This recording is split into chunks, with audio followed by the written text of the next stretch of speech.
हाय dear students, Gauss law start करेंगे हम। और इसको स्टार्ट करेंगे डेफिनेशन के साथ। ये टॉपिक आपका लास्ट टॉपिक है चैप्टर 1 का और बहुत ज़्यादा इंपॉर्टेंट है। मतलब एग्जाम में बहुत चांसेस होते हैं कि क्वेश्चन यहाँ से आएगा। डेफिनेशन से लेकर जितनी भी डेरिवेशन है सब कुछ एग्जाम में आने के इक्वली चांसेस होते हैं, तो आपको अच्छे से सीखना है इंक्लूडिंग इस डेफिनेशन। तो डेफिनेशन के साथ शुरू करते हैं हम। ओके, तो इसमें लिखेंगे द टोटल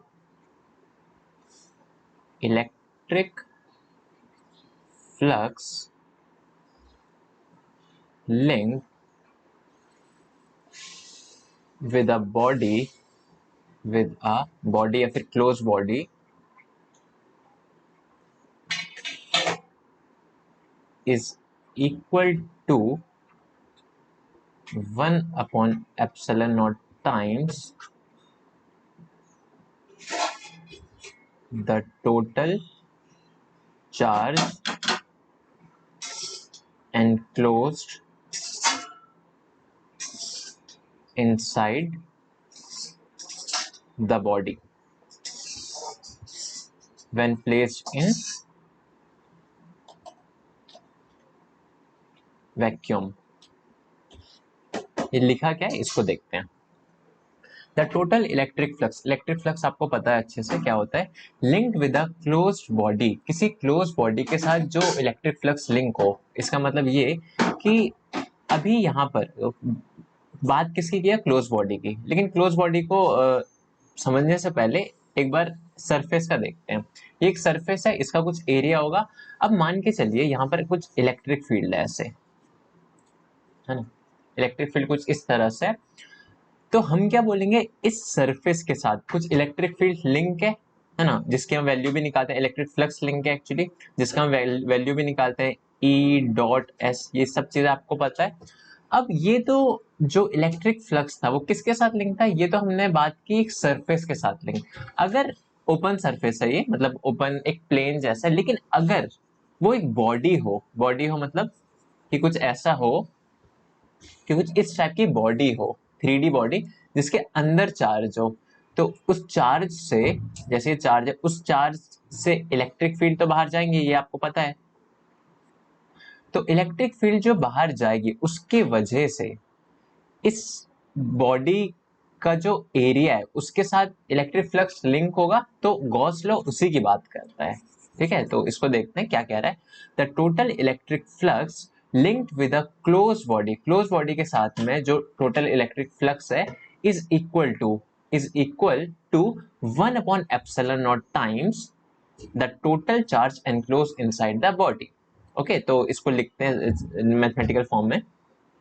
तो ये कह रहा है the total electric flux means phi link with a close body. तो आप क्लोज बॉडी भी लिख सकते हैं, चाहे तो लिख सकते हैं यहाँ पर closed body will be equal to, किसके इक्वल होगा, 1 अपॉन एप्सिलॉन नॉट टाइम्स, यानी कि 1 अपॉन एप्सिलॉन नॉट टाइम्स मतलब होता है गुना, मतलब कितना मल्टीपल उसका, कितना गुना, 1 upon epsilon not times the total charge enclose inside the body. उस बॉडी के अंदर जितना चार्ज एनक्लोज था टोटल, तो उसके गुना। ठीक है, 1 upon epsilon times that charge, Q enclose लिख सकते हैं उसको। ठीक है, तो यही आपका गॉस लॉ है। तो ये बहुत इंपॉर्टेंट लॉ है। सिंपली आप लिख सकते हैं phi is equal to Q upon epsilon not times Q, EN लिख दीजिएगा, EN से समझ आ जाएगा एनक्लोज्ड। ठीक है, EN का मतलब होता है एनक्लोज, मतलब किसी चीज के अंदर कैद हो, किसी चीज के अंदर बंद हो, तो उसको बोलते हैं एनक्लोज्ड। ठीक है, तो ये था गॉस लॉ। अब इसको हम और आगे सिंप्लीफाई करते हैं। ये है क्या, ये जो फाई लिखा है ये है क्या, ये फ्लक्स है। फ्लक्स का तो फॉर्मूला हम पहले से जानते थे। फ्लक्स का फॉर्मूला था फाई इज इक्वल टू, क्या फॉर्मूला था, ई ई एस था, ई डॉट एस था, ये आपको पता है। ई डॉट एस कब था, जब आपके पास जो सरफेस है वो एकदम यूनिफॉर्म है इलेक्ट्रिक फील्ड के साथ। लेकिन अगर यूनिफॉर्म नहीं हुआ तब हम क्या करते हैं, तब हम ऐसा करते हैं कि ds लिख देते हैं उसको और इंटीग्रेट कर देते हैं, है ना, ये चीज आपको पता है। लेकिन यहाँ पर हम एक चेंज छोटा सा और करेंगे कि eds तो लिखेंगे हम, मतलब ई डॉट ds तो लिखेंगे। ये तो छोटे से, जैसे कि मान के चलिए ये बॉडी है, ही ले लेते हैं, ये बॉडी है, ओके, इसके अंदर है चार्ज। अब इसकी वजह से कुछ इलेक्ट्रिक फील्ड लाइंस ऐसे होगी, ऐसे, ये ऐसे, ऐसे होगी, ओके। तो अगर हम फ्लक्स निकालेंगे इसका, इस पूरी बॉडी का, जो ब्लू कलर से बॉडी जो बना रखी है यहाँ पर, उस पूरी बॉडी का जब हम फ्लक्स निकालेंगे तो क्या होगा, हमको कैसे ऐड करना होगा, हमको ऐड करना होगा यहाँ पर जो फ्लक्स है, यहाँ पर जो फ्लक्स है। याद रहे ये 2 डायमेंशनल नहीं है, ये 3 डायमेंशन है, आपको 3 डायमेंशन में इसको इमेजिन करना होगा, तभी आप समझ पाएंगे। यहाँ से जो फ्लक्स आ रहा है मतलब ये ऐसे भी जा रहा है, ऐसे भी जा रहा है, हर डायरेक्शन में जा रहा है, पूरे 3 डायमेंशन में हर जगह, ओके। तो हमको क्या करना होगा, हमको सारे फ्लक्स को ऐड करना होगा। जो इलेक्ट्रिक फील्ड लाइंस इधर से आ रही है तो यहाँ इस रीजन का कुछ फ्लक्स होगा, इसका कुछ होगा, इसका कुछ होगा, इसका कुछ होगा। तो सारे फ्लक्स को जब हम ऐड कर देंगे तो उसके लिए क्या यूज करेंगे, उसके लिए इंटीग्रेशन करेंगे। लेकिन एक छोटी सी चीज और करेंगे, क्योंकि गॉस लॉ ने किसके बारे में बात की, क्लोज बॉडी के बारे में, ओपन बॉडी के बारे में। याद रहे गॉस लॉ क्लोज बॉडी के लिए वैलिड है ना। तो क्लोज बॉडी के लिए वैलिड है, तो यहाँ पर हम एक सर्कल सा बना देते हैं छोटा सा गॉस लॉ में।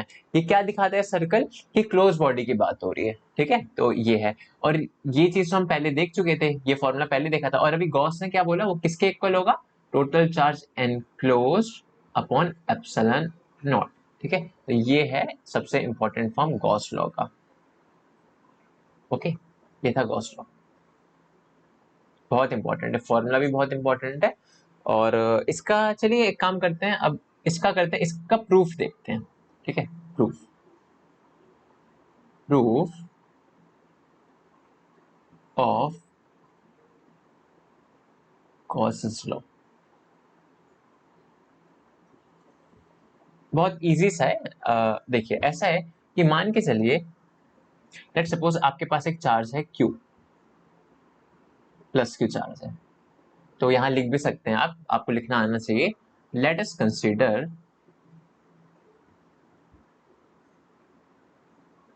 अ चार्ज Q, ठीक है, प्लस Q। अब हम एक काम ये करेंगे कि हम एक सरफेस इमेजिन करेंगे, क्लोज बॉडी, एक्चुअली एक क्लोज बॉडी इमेजिन करेंगे चार्ज के चारों तरफ, मतलब कि स्पेरिकल फॉर्म में उसको एज्यूम करते हैं।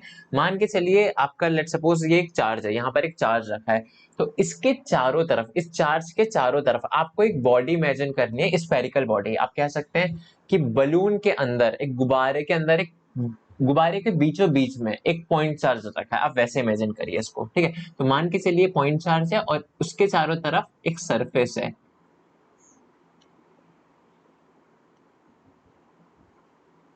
स्फेरिकल सरफेस,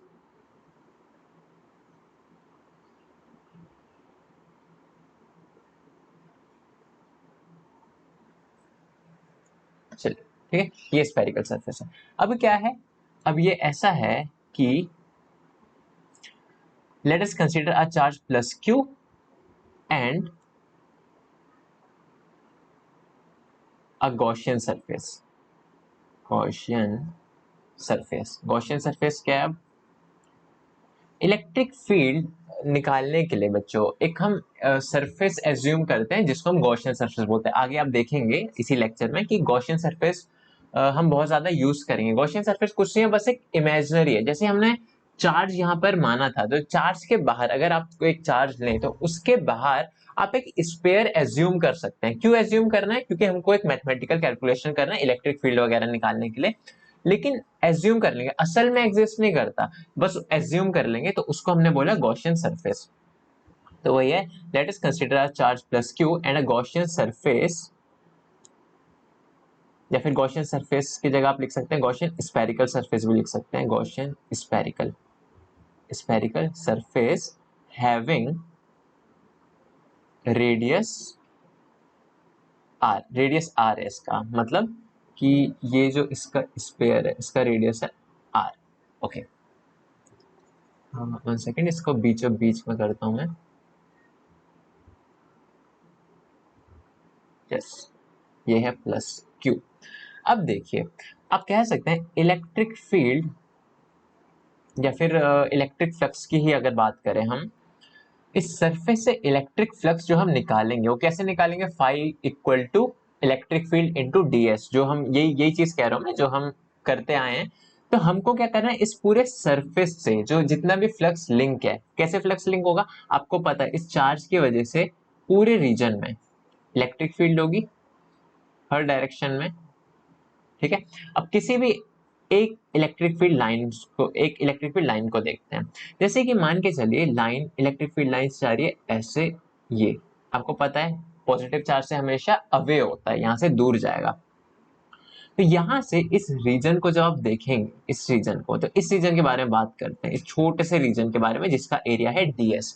तो इसका एरिया डीएस है, पहले ये देखिए इसकी डायरेक्शन क्या होगी, डीएस की डायरेक्शन क्या होगी, ये होगी, है ना। डायरेक्शन देखने से भी पहले मैं आपको एक चीज और बता सकता हूँ कि इसका रेडियस कितना था, यहाँ पर इसका रेडियस था आर, रेडियस आर था इसका।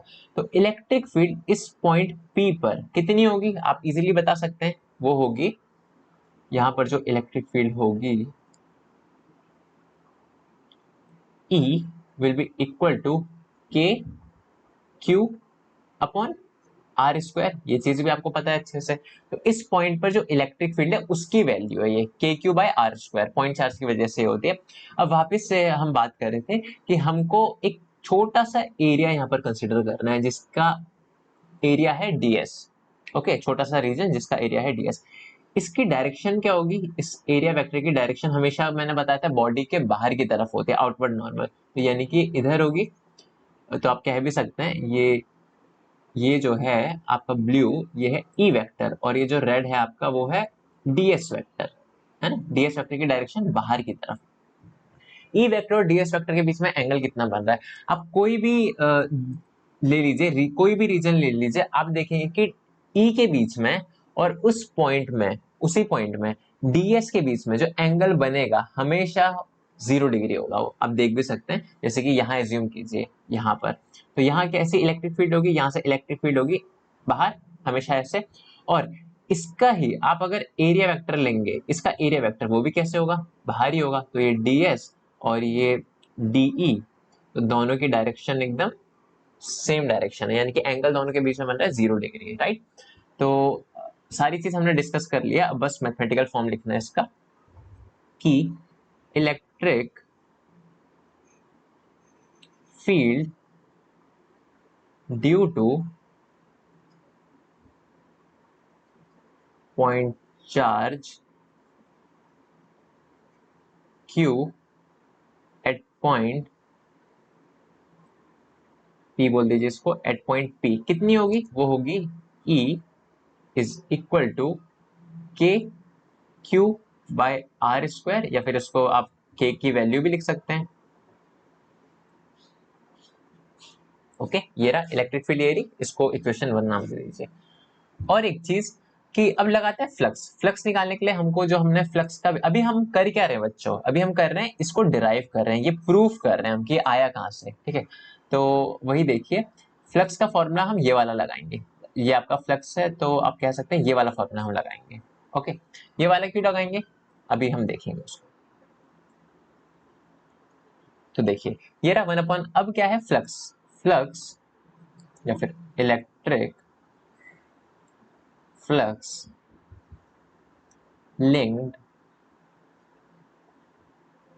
with the whole body is equal to कितना होगा इलेक्ट्रिक फ्लक्स, फाई जो होगा, फाई लिखने से पहले बच्चों हम डी फाई लिखते हैं, मतलब कि इस छोटे से रीजन में कितना इलेक्ट्रिक फ्लक्स लिंक है, इस छोटे से रीजन में वो कितना है, वो डी फाई है। तो डी फाई किसके इक्वल होगा, D phi will be equal to E dot D S link with the whole body is equal to, या फिर इज इक्वल टू फाइव आप यहाँ बोल दीजिए, और यहाँ हम निकाल रहे हैं डी फाइव, डी फाइव किसके इक्वल होगा, ई डी एस इसके इक्वल होगा। और यहाँ पर हमको एंगल पता है, एंगल हमेशा 0 डिग्री है इलेक्ट्रिक फील्ड और एरिया वेक्टर के बीच में, तो E into D S into cos 0 degree equal to D five किसके इक्वल हो गया, डी फाइव हो गया ई डी एस की, ओके, डी फाई हो गया ई इंटू डी एस के। चलिए, ये तो डी फाई की वैल्यू आ गई। Now electric flux flux through whole body, पूरी बॉडी की वजह से कितना होगा, phi will be equal to, सारे छोटे छोटे फ्लक्स को हम ऐड कर देंगे तो पूरी बॉडी के लिए आ जाएगा, यानी कि इंटीग्रेशन डी फाई, ये चीज आपको पता है। अब डी फाई की वैल्यू रख देते हैं हम यहाँ पर, ये किसके इक्वल हो जाएगा, इंटीग्रेशन डी फाई क्या था, ये वाली जो चीज थी यही हमको पुट कर रहे हैं यहाँ पर, ई इंटू डी एस, ये हो गया, ये पूरी बॉडी का हो गया। अभी हम बस वैल्यू पुट कर देंगे ये, तो यहाँ लिखिए फाई, ई की वैल्यू पुट करते हैं जो हमने निकाली थी, आप लिख भी सकते हैं ये, इसको 2 मान लीजिए, और यहाँ लिखिए पुट वैल्यू ऑफ 1 इन 2, मतलब जो इक्वेशन 1 में जो वैल्यू आई थी उसको हम 2 में पुट करेंगे, तो फाई की वैल्यू क्या आ जाएगी, phi will be equal to integration, अब ये वाली ई की वैल्यू पुट करेंगे, जो ई लिखा है यहाँ पर उसी की वैल्यू ये है, वही पुट करेंगे हम यहाँ पर, 1/4 pi epsilon not Q by R square, और ये किसके इक्वल हो जाएगा, यहाँ पर और क्या बचा, ds बचा, ई तो हमने लिख दिया पूरा पूरा, ds बचा तो इनटू ds। ओके, तो ये क्या हो गया। अच्छा, एक चीज अब आपको सीखने की जरूरत ये है कि इंटीग्रेशन के सिंबल से, इंटीग्रेशन मतलब होता है जोड़ना, इंटीग्रेशन के सिंबल से जो कांस्टेंट चीजें होती है वो आ जाती है इंटीग्रेशन के बाहर। ओके, तो ये कांस्टेंट है, यहाँ पर क्या हम चार्ज को बदल रहे हैं, नहीं बदल रहे, हमने एक क्यू चार्ज ले लिया है तो वो इस सिचुएशन में कांस्टेंट है, तो वो भी बाहर आ जाएगा, तो 1/4 पाई एप्सिलॉन नॉट, और क्या आएगा बाहर, क्यू आएगा, क्यू और आर, यहाँ पर हमने जो गॉसियन सरफेस माना था उसका जो रेडियस माना था वो भी कांस्टेंट है, वो भी चेंज नहीं होगा, तो वो भी बाहर आ जाएगा, तो ये सारी चीजें आ गई बाहर, क्योंकि इस सिचुएशन में सब कुछ कांस्टेंट है। क्या बचा, केवल ds बचा, तो हम लिख सकते हैं इंटीग्रेशन ds, इंटीग्रेशन से सारी चीजें बस बाहर आ गई। ओके, बस ये है इसका मीनिंग। अब इंटीग्रेशन ds, यहाँ पर इसका मतलब क्या होगा, ds देखिए क्या है, ये जो पूरा स्पेयर है इसमें से छोटे से रीजन को, छोटा सा रीजन का एरिया हमने माना था ds। ओके, ये एरिया हमने कितना माना था, ds। अब अगर हम सारे एरिया को ऐड कर दें, सब एरिया को जो कुछ भी है उस सभी को पूरी बॉडी में ऐड कर दे, पूरी बॉडी में जितने भी ds है सबको ऐड कर दे, तो क्या आएगा, वो आएगा जो आपका पूरी बॉडी का एरिया है, और वो किसके इक्वल होता है, वो होता है, आपने मैथ में पढ़ा होगा, इसको लिख लेते हैं पहले क्यू बाय आर, और ये जो आपको इंटीग्रेट करके पूरी बॉडी का जो एरिया आएगा वो स्पेयर के केस में होता है 4 पाई आर स्क्वायर। ठीक है, ये आपका 4 पाई आर स्क्वायर के इक्वल होगा, आपने 10th क्लास में देखा होगा फॉर्मूला। तो यहाँ से अब कुछ कैंसिल होते हुए देख रहे हैं, देखिए 4 से कैंसिल हो गया 4, पाई भी कैंसिल आउट हो गया, आर, एक्चुअली एक मिस्टेक होगी यहाँ पर, आर स्क्वायर आएगा, आर स्क्वायर आएगा, आर स्क्वायर कॉमन आएगा। ओके, हाँ ठीक है, तो आर स्क्वायर से आर स्क्वायर भी कैंसिल होगा, क्या क्या बचा, केवल क्यू बचा और एप्सिलॉन बचा, बाकी आप देखेंगे सब कुछ कैंसिल हो गया, तो यहां से हम लिख सकते हैं फाई इक्वल टू, ऊपर क्या है क्यू बचा, नीचे क्या है एप्सिलॉन नॉट बचा, बस ये रहा आपका Gauss law, hence proof, hence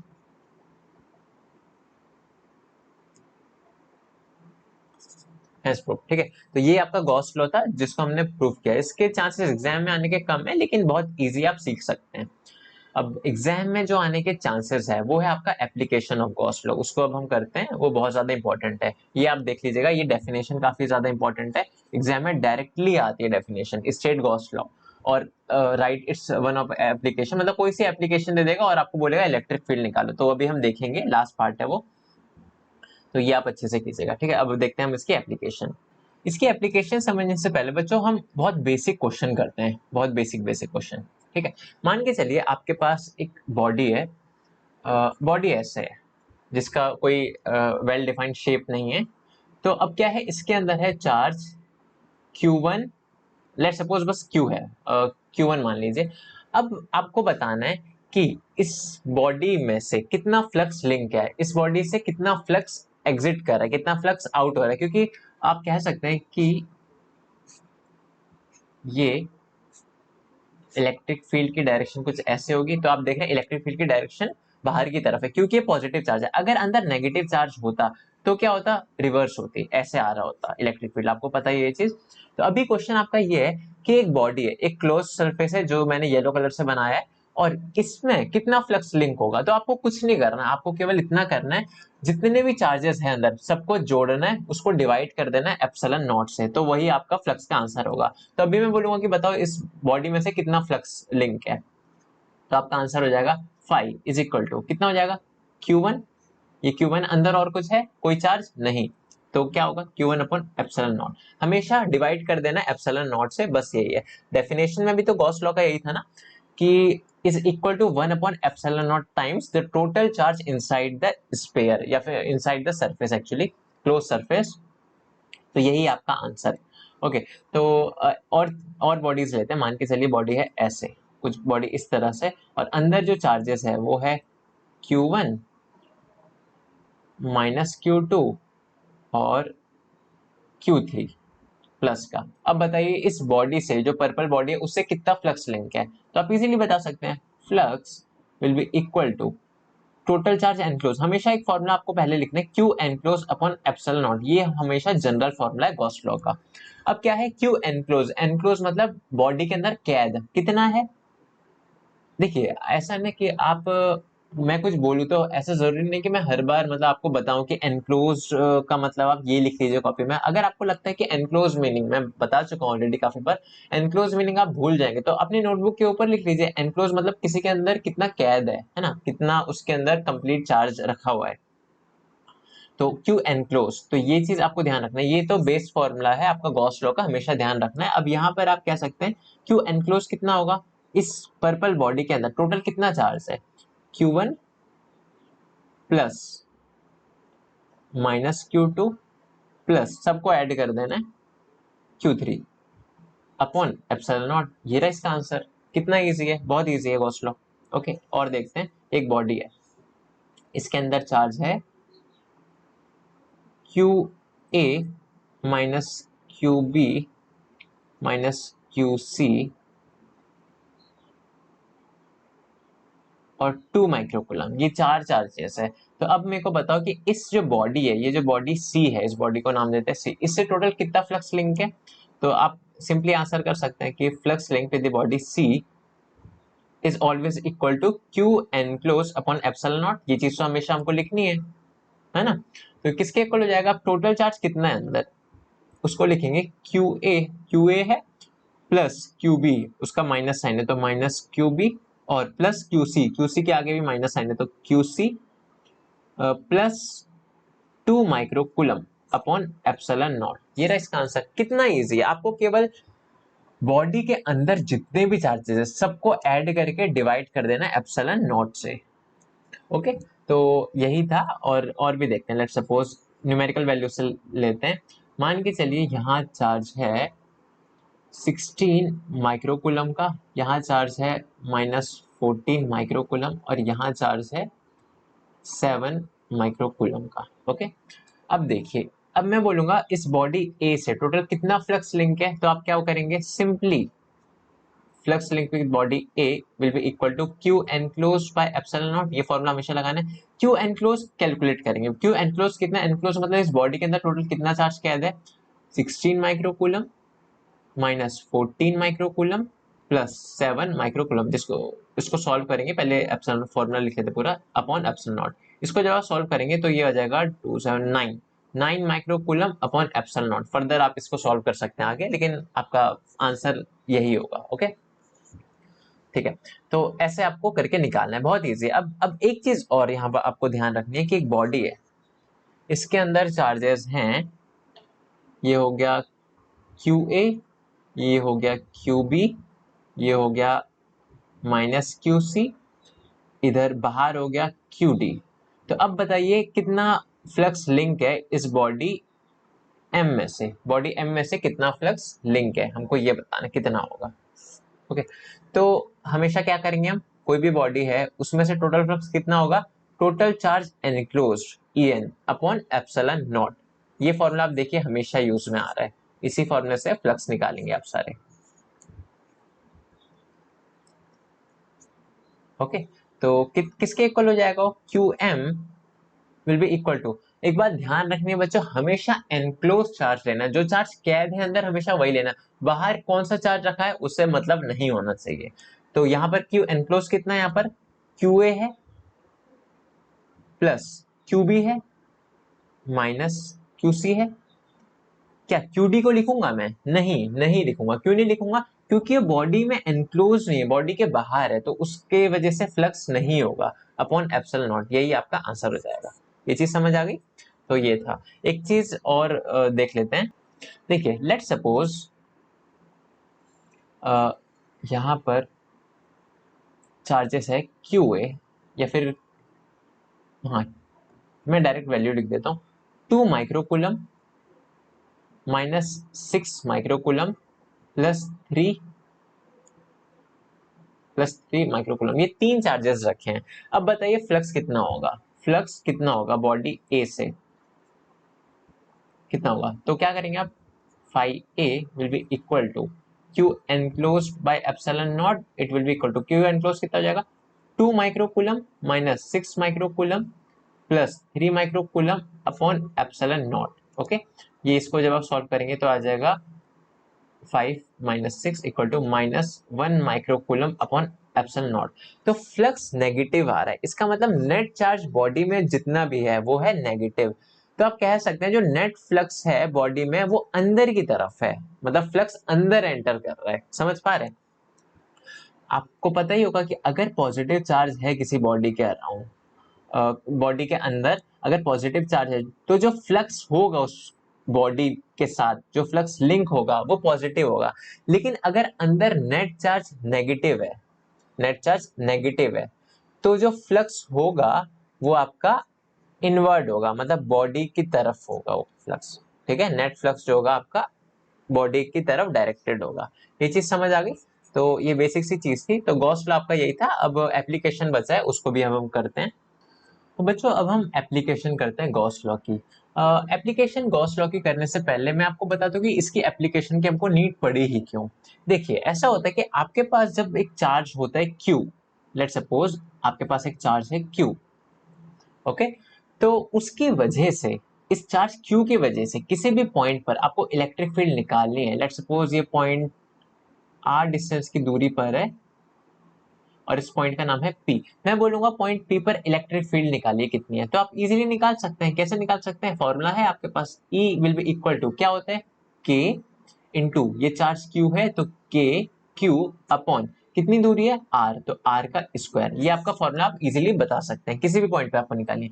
यहाँ अगर मैं बोलूँ तो आप निकालेंगे ये दूरी कितनी है, मान के चलिए R1 है, तो आप इजीली बता सकते हैं कि यहाँ पर जो इलेक्ट्रिक फील्ड होगी किसके इक्वल होगी, K Q अपॉन R1 का स्क्वायर। ठीक है, तो ये चीज आप इजीली बता सकते हैं। जो ये वाला फॉर्मूला है बच्चों, के क्यू बाय आर स्क्वायर, याद रहे ये केवल पॉइंट चार्ज के लिए वैलिड है। अगर मैं बोलूं कि बताओ एक, लेट सपोज आपके पास एक ऐसी बॉडी है जिसमें चार्ज है, ये चार्ज बॉडी है इस शेप की। अब मैं बोलूंगा बताओ बच्चों इस पॉइंट पी पर इलेक्ट्रिक फील्ड कितनी होगी इस चार्ज बॉडी ए की वजह से। 1 सेकेंड, इसको रफ कर देते हैं पहले। यस, तो इस चार्ज बॉडी ए की वजह से पॉइंट पी पर इलेक्ट्रिक फील्ड क्या होगी, कितनी होगी? क्या आप उसको ऐसे निकालेंगे, यहां से आपने आर डिस्टेंस मेजर कर लिया, ई विल बी इक्वल टू के, इस बॉडी का चार्ज अगर क्यू है तो के क्यू बाय आर स्क्वायर, क्या आप अगर ऐसे निकालेंगे तो ये बिल्कुल गलत है। वो फॉर्मूला के क्यू बाय आर स्क्वायर, जो ये फॉर्मूला है ई is equal to K Q upon R square, ये वैलिड है केवल पॉइंट चार्जेस के लिए, जो एकदम पॉइंट चार्जेस हो, पॉइंट मींस लाइक दिस। ऐसे एक बॉडी के लिए वैलिड नहीं है, ये मैंने जो बॉडी बनाई उसके लिए वैलिड नहीं है। ठीक है, ये चीज आपको क्लियर होनी चाहिए सबसे पहले। तो अगर आपके पास बॉडी हो तो उसके लिए आप इलेक्ट्रिक फील्ड कैसे निकालेंगे? उसके लिए हमारे पास कोई ऐसा फॉर्मूला नहीं है बच्चों की E इज इक्वल टू आपने कोई फॉर्मूला पुट कर दिया और आपका आ जाएगा, फॉर्मूला में वैल्यू पुट कर दिया आपकी इलेक्ट्रिक फील्ड आ जाएगी। नहीं, हमारे पास कोई एक्सटेंडेड बॉडी, इसको बोलते हैं एक्सटेंडेड बॉडी। एक्सटेंड मतलब जो बॉडी बड़ी है, एक्सटेंड हो रखी है, फैल रखी है, राइट। तो पॉइंट चार्ज तो फैला हुआ नहीं होता ना, पॉइंट चार्ज तो एक जगह पर होता है, मतलब एक पॉइंट जितना होता है, पॉइंट उसी इसलिए उसको पॉइंट चार्ज बोलते हैं। लेकिन अगर कोई बॉडी फैली हुई है, बॉडी बोल रहे हैं हम उसको, तो आप समझ जाएंगे बॉडी है, तो बॉडी की वजह से इलेक्ट्रिक फील्ड किसी पॉइंट पर निकालने के लिए हमारे पास कोई फॉर्मूला नहीं है। E is equal to K Q by are, इसका जो फॉर्मूला है वो केवल पॉइंट चार्ज की वजह से है, बॉडी के वजह से नहीं है। बॉडी के लिए हमको फॉर्मूला नहीं पता, लेकिन अब हमको इलेक्ट्रिक फील्ड भी निकालनी है बॉडी के लिए, तो कैसे निकालेंगे? यहीं पर गॉस लॉ की हमारी एप्लीकेशन काम आती है, जो हमने गॉस लॉ में पढ़ा उसकी ही एप्लीकेशन है कि हमको क्या करना है, इलेक्ट्रिक फील्ड निकालना है। अब हम नए नए तरीके देखेंगे इलेक्ट्रिक फील्ड निकालने के लिए। ध्यान रहे, ये जो अब हम टॉपिक पढ़ने जा रहे हैं, ये application examination point of view से बहुत ज्यादा इंपॉर्टेंट है। हम 3-4 एप्लीकेशन करेंगे, आपको 3-4 जितने भी डेफिनेशन और डेरिवेशन हम करेंगे, आपको टिप्स पे होने चाहिए। एग्जाम में बहुत बहुत ज्यादा चांसेस होते हैं कि आपके आएगी। ओके, तो ये हेडिंग लिख लीजिए आप, एप्लीकेशन ऑफ गॉसेस लॉ। तो इसमें जो फर्स्ट एप्लीकेशन है इसकी, वो है electric field due to an infinitely long straight uniformly charge wire. क्या मतलब उसका? देखिए, इलेक्ट्रिक फील्ड ड्यू टू किसकी वजह से, तो वही है due to an infinitely. Infinitely आपको पता है, इनफाइनाइट मतलब होता है अनंत, है ना, जो जिसकी कोई सीमा ना हो, जो एकदम अनंत हो, तो वही है due to an infinitely long straight. Infinitely लंबा मतलब बहुत ज्यादा लंबा, स्ट्रेट यूनिफॉर्मली चार्ज वायर, यानी कि ऐसा कुछ है। देखिए आप, एक वायर है और इसकी लेंथ कितनी है, इनफाइनाइट है। असल में बच्चों देखिए, असल में एग्जिस्ट नहीं करता इनफाइनाइट लेंथ का कुछ, हम पे कोई ऐसी बॉडी एग्जिस्ट नहीं करती, लेकिन वो जब बहुत ज्यादा लंबी है तो हम उसको इनफाइनाइट की कैटेगरी में रख सकते हैं। जब हमारे एनालिसिस, जो हम यहाँ पर जितने भी डिस्टेंस देखेंगे उसके कंपैरिजन, मान के चलिए हमको मेरे को इस पॉइंट में निकालना है इलेक्ट्रिक फील्ड, तो इसकी जो लंबाई, जितनी भी लंबाई इसकी होगी, अगर वो इसके कंपैरिजन में बहुत ज्यादा बड़ी हुई है ना, बहुत ज्यादा 1000 के फैक्टर से, तो उसको हम इनफाइनाइट वायर में कंसीडर कर सकते हैं। ओके, तो वही है कि इनफाइनाइट है, तो देखिए अब ऐसे तो शो नहीं करेंगे, ऐसे तो मेरे को इसकी लेंथ दिख जा रही है कि इतनी होगी, इसलिए इसको डॉटेड से शो करते हैं, है ना। डॉटेड है तो इससे हमको मालूम पड़ रहा है कि ये खत्म नहीं होगी, ये आगे चल रही है, इसलिए इसको ऐसे शो करते हैं। तो वही है, हमको अब क्या करना है, इलेक्ट्रिक फील्ड निकालिए due to an infinitely long straight, ये स्ट्रेट भी है, इनफाइनाइट भी लॉन्ग है, uniformly charge wire, uniformly charge है मतलब इसमें चार्ज है जो एकदम यूनिफॉर्म है। ओके, ऐसा कुछ लाइक दिस। हमको क्या करना है, इलेक्ट्रिक फील्ड निकालना है, तो हम कैसे निकालेंगे, वही चीज है। तो इसको करते हैं। देखिए ऐसा होता है कि बच्चों, अब यहाँ पर हम इजीली कोई फॉर्मूला तो लगा नहीं सकते, ये वाला जैसे मैंने आपको बताया था, यहाँ आप दूरी r मेजर कर लेंगे और बोलेंगे ये जो इस पॉइंट P पर जो इलेक्ट्रिक फील्ड होगी वो होगी E equal to K Q, इसका चार्ज अगर Q है मान लीजिए Q बाय आर स्क्वायर। ऐसा तो नहीं होगा, क्योंकि क्यों नहीं होगा, क्योंकि ये फॉर्मूला केवल पॉइंट चार्जेस के लिए वैलिड है। ओके, तो ऐसा अब हम करेंगे क्या, वो देखते हैं। देखिए, उससे पहले एक चीज मैं और बता दूं कि इस वायर की वजह से यहाँ पर इलेक्ट्रिक फील्ड कैसे होगी। फॉर एग्जांपल, अगर मेरे पास एक पॉइंट चार्ज Q हो, तो उसकी वजह से रीजन में इलेक्ट्रिक फील्ड कैसे शो करते हैं हम, वो ऐसे शो करते हैं, है ना, हमेशा ऐसे करके बाहर की तरफ। तो देखिए इसकी वजह से कैसे होगी, मैं वो बताता हूँ आपको। इसकी वजह से होगी, आप प्लेन पहले एज्यूम कीजिए इसको, यहाँ पर 1 सेकेंड,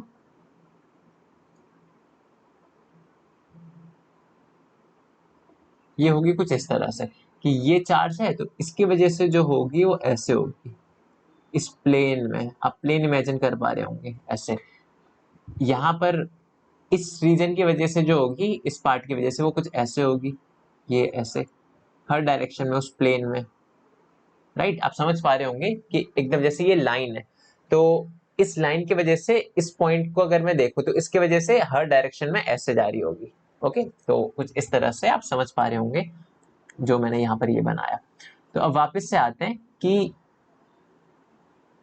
यहाँ पर 1 सेकेंड, मैं इसको रफ कर देता हूँ पहले। ओके, मेरे को क्या करना है, मेरे को निकालनी इलेक्ट्रिक फील्ड किसी भी पॉइंट आर पर, जो कि आर डिस्टेंस की दूरी पर है। यहाँ पर मेरे को इलेक्ट्रिक फील्ड निकालनी है इस वायर की वजह से। तो क्या करेंगे हम, वही लिखते हैं। तो सबसे पहले करते हैं बच्चों, यहाँ पर आप लिख सकते हैं, let us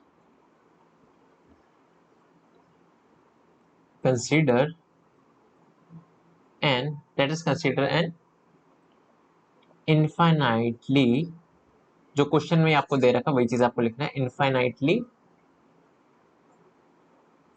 long straight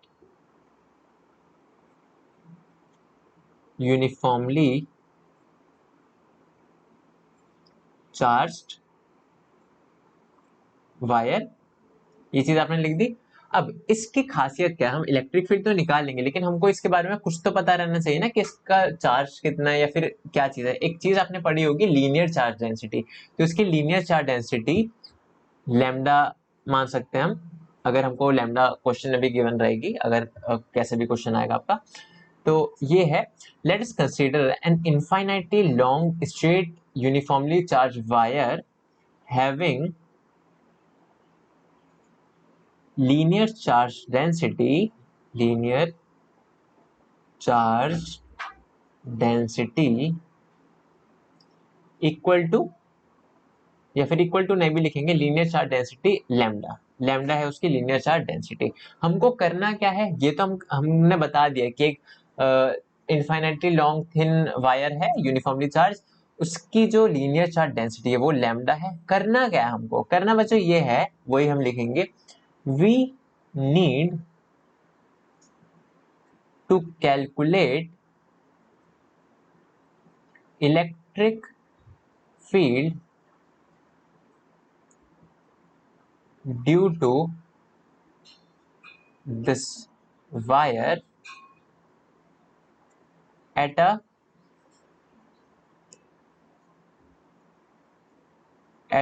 distance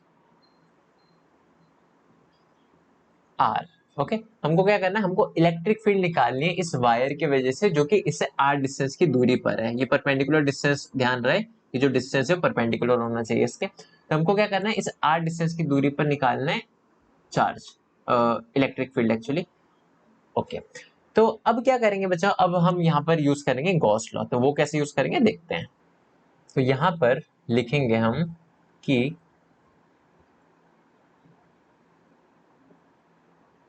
late us consider या फिर assume a Gaussian surface, Gaussian cylindrical बोल सकते हैं हम, ज्यादा बेटर है, Gaussian cylindrical surface having radius r and length l। Okay यहाँ पर हमने क्या किया है, एक गॉसियन सरफेस माना है। तो अब हम उसको ड्रॉ करते हैं कि एक लेट सपोज हमको इलेक्ट्रिक फील्ड निकालने r पर, ओके r डिस्टेंस की दूरी पर। हमने क्या किया बच्चों, एक गॉसियन सरफेस इमेजिन किया है जिसकी जो लंबाई होगी वो होगी l और रेडियस होगा वही r, जिस डिस्टेंस पे हमको निकालनी है उतना ही उसका रेडियस होगा। तो उस पहले हम उसको ड्रॉ करते हैं। तो देखिए ये हो गया हमारा Gaussian surface, cylindrical Gaussian surface बोला है तो सिलेंड्रिकल बनाएंगे हम।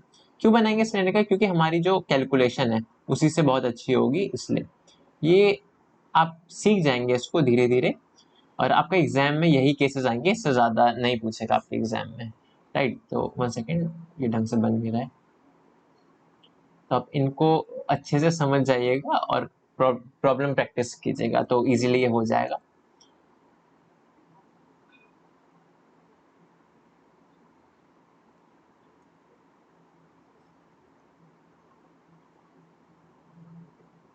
ये एक सिलेंड्रिकल गॉसियन सरफेस है।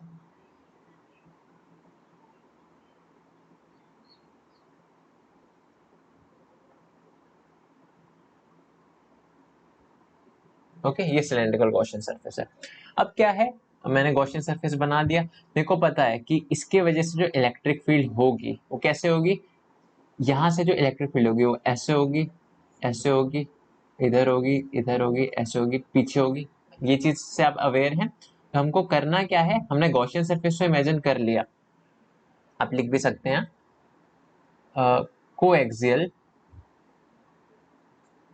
With wire.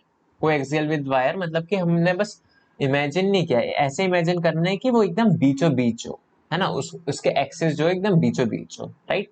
तो ये चीज है। अब क्या करना है हमको, अब हम निकालेंगे इसकी वजह से, ये जो इलेक्ट्रिक फील्ड होगी इस वायर की वजह से, उसकी वजह से इस सिलेंड्रिकल सरफेस के साथ कुछ फ्लक्स लिंक होगा। तो अब हम वही लिखेंगे, total electric flux linked with Gaussian surface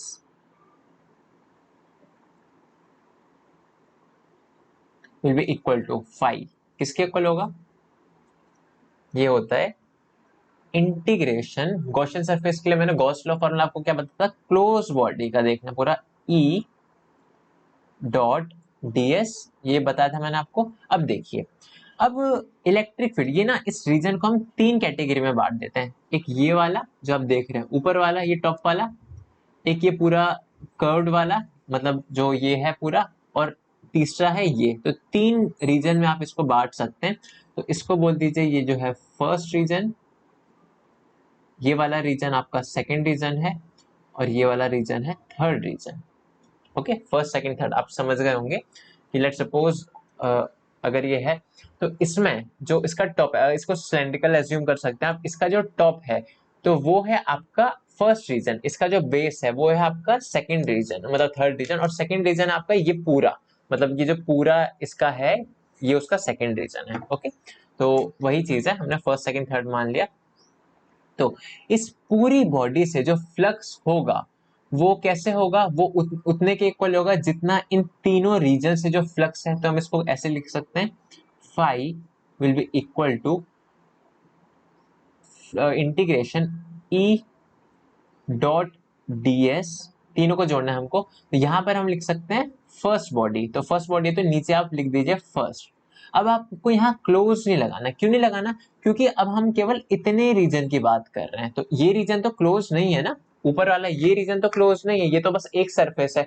ये जब पूरी बॉडी की बात कर रहे हैं तो पूरी बॉडी क्लोज है, लेकिन बस अब ऊपर की सरफेस बात कर रहे हैं, तो अकेले बस हम इस सरफेस को देख रहे हैं, तो ये इकलौता सरफेस है, तो इसको हम क्लोज नहीं बोलेंगे। सिमिलरली प्लस इंटीग्रेशन जितने भी रीजन है सेकंड रीजन से, तो E dot ds second region plus third region वाला, तो उसको भी कर देते हैं integrate, E dot ds third region के साथ। ओके, गॉट इट, ठीक है। तो ये हो गया। अब ये किसके इक्वल होगा, एक एक रीजन का देखते हैं। अब एक चीज है बच्चों, इलेक्ट्रिक फील्ड मैंने आपको बताया था इस वायर की वजह से कैसा था, इस पॉइंट पर देखिए, इस वायर की वजह से ऐसे ऐसे ऐसे 2D प्लेन में होगा, आप समझ पा रहे होंगे, ऐसे है ना, ऐसे होगा। अब इलेक्ट्रिक फील्ड जो कि ऐसे है उसका एंगल कितना होगा एरिया वेक्टर के साथ, इस सरफेस के लिए एरिया वेक्टर होगा किधर, आप सोच पा रहे हैं। एरिया वेक्टर याद रहे वो होगा हमेशा ऐसे नॉर्मल होता है, यानी कि ऐसे ऊपर की दूसरे कलर से बनाता हूं मैं, लेट्स सपोज ये एरिया वेक्टर इधर होगा, है ना, बिल्कुल होगा। और इलेक्ट्रिक फील्ड की डायरेक्शन किधर होगी, इलेक्ट्रिक फील्ड बच्चों होगी ऐसे, किधर होगी, अभी मैंने बताया था ऐसे ऐसे, ये 2D प्लेन में सारा, तो सारी इलेक्ट्रिक फील्ड हमेशा परपेंडिकुलर होगी एरिया वेक्टर के। तो यहां से, वन सेकेंड, यहां से आप एक चीज देख सकते हैं कि एंगल कितना होगा इलेक्ट्रिक फील्ड और एरिया वेक्टर के बीच में, एरिया वेक्टर के बीच में और इलेक्ट्रिक फील्ड के बीच में एंगल कितना होगा, 90 डिग्री होगा, है ना, ये एंगल तो 90 डिग्री है, आप देख पा रहे होंगे इजीली। तो वही लिखेंगे हम यहाँ पर फाई, तो इंटीग्रेशन ई ds cos 90 प्लस सेकंड वाला क्या होगा, E या फिर E ds इंटू, यहाँ कितना एंगल होगा बच्चे, देखिए यहाँ पर आपका अगेन ये जो एरिया है इसकी डायरेक्शन किधर होगी, बाहर होगी हमेशा, हर पॉइंट पे आउटवर्ड नॉर्मल ऐसे होगी। इलेक्ट्रिक फील्ड यहाँ पर कैसे होगी, इलेक्ट्रिक फील्ड ये होगी ऐसे ऐसे, इधर उधर ऐसे। किसी भी पॉइंट पे आप देखेंगे तो एरिया वेक्टर की डायरेक्शन हमेशा इलेक्ट्रिक फील्ड की डायरेक्शन की तरफ ही होगी, तो यानी कि एरिया वेक्टर की डायरेक्शन और इलेक्ट्रिक फील्ड की डायरेक्शन एकदम सेम है, तो कितना एंगल बन रहा होगा उनके बीच में, 0 डिग्री। ओके, तो इसको पहले रफ कर देते हैं, 1 सेकेंड।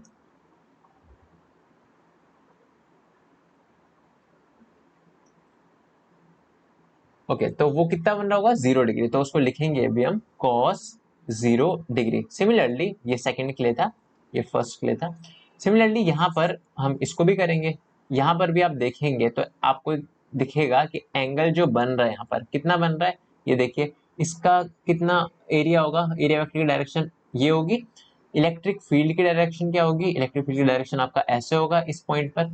तो कितना एंगल बन रहा है दोनों के बीच में, 90 डिग्री बन रहा है, तो 90 डिग्री हम लिखेंगे उसको। तो यहाँ पर ये हो जाएगा cos 90 डिग्री।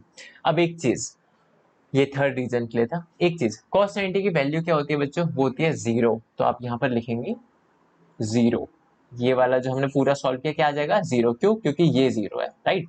तो ये 0 हो गया, प्लस ये वाली चीज cos 0 क्या होता है, cos 0 होता है 1। तो integration e into D S into 1, तो 1 में नहीं लिख रहा है, बात बराबर है, cos 0 की वैल्यू बना गई, प्लस cos 90, अगेन यहाँ पर cos 90 0 होता है, तो इस पूरे को 0 से मल्टीप्लाई करेंगे तो 0 ही हो जाएगा, तो 0। तो फाई की वैल्यू फ्लक्स हम निकाल देते हैं, किसके इक्वल हो जाएगा, इंटीग्रेशन ई डी एस के इक्वल हो जाएगा। ओके, यहाँ से अब आप देखेंगे इलेक्ट्रिक फील्ड बच्चों, एक चीज है, अब इलेक्ट्रिक फील्ड आप देखेंगे कि डिस्टेंस तो सेम है, तो इलेक्ट्रिक फील्ड इस रीजन में आप आर डिस्टेंस पे कहीं भी देख लीजिए उसकी वैल्यू सेम ही होगी, वो कांस्टेंट होगी। तो इलेक्ट्रिक फील्ड को हम बाहर निकाल सकते हैं कांस्टेंट के सिंबल से, राइट। तो यहाँ पे आप देखेंगे phi will be equal to E integration ds। अब इंटीग्रेशन ds ये कौन सा रीजन था, सेकंड रीजन की बात कर रहे हैं हम, ध्यान रहे। सेकंड रीजन मतलब ये वाला जो रीजन था जो मैंने लिख भी रखा है, ये सेकंड रीजन है।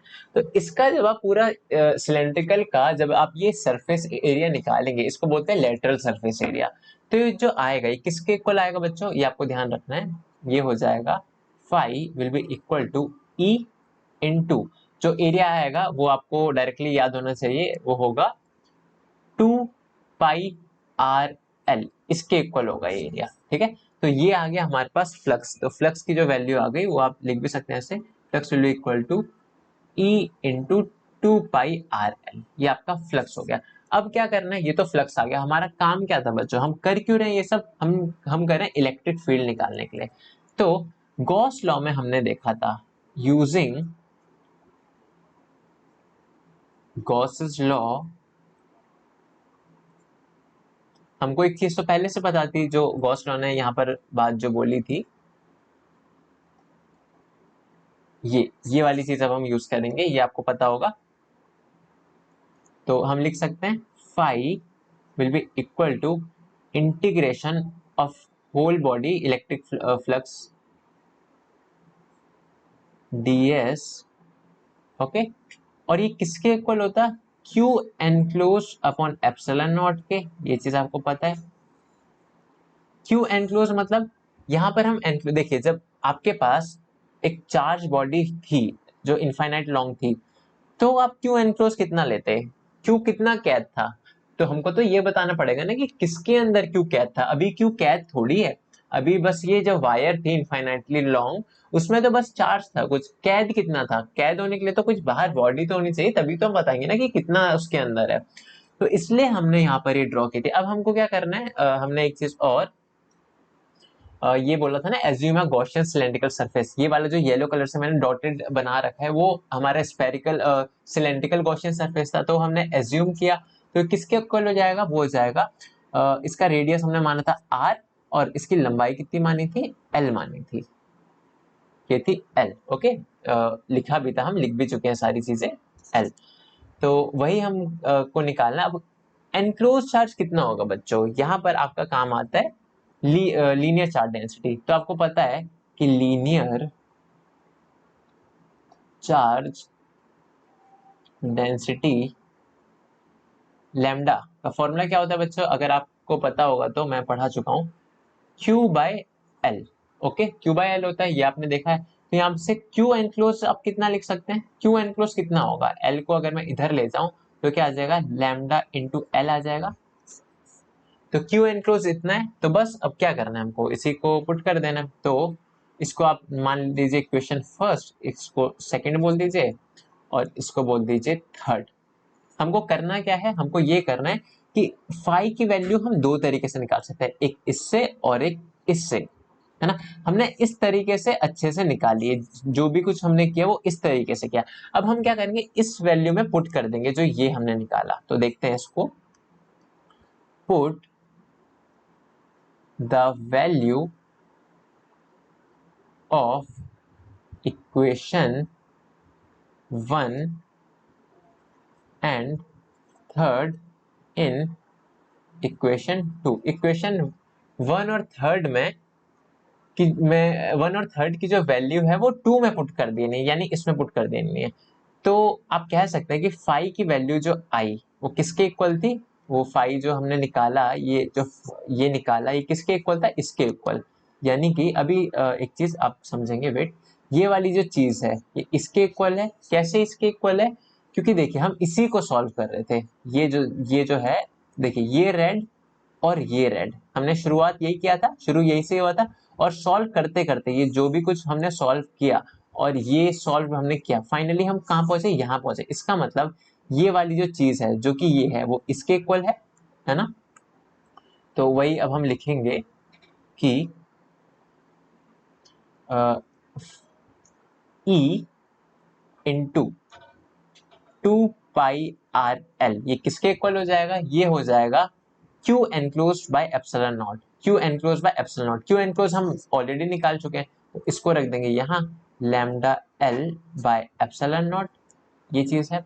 अब कुछ कैंसिल हो रहा है क्या बच्चों, देखिए आप, एल कैंसिल हो रहा है यहाँ से, एल ही कैंसिल हो गया, और कुछ कैंसिल हो रहा है, नहीं और कुछ कैंसिल नहीं हो रहा। तो यहाँ पर इलेक्ट्रिक फील्ड की जो वैल्यू आ गई वो हो गई E is equal to 1/2 pi epsilon not into lambda by are.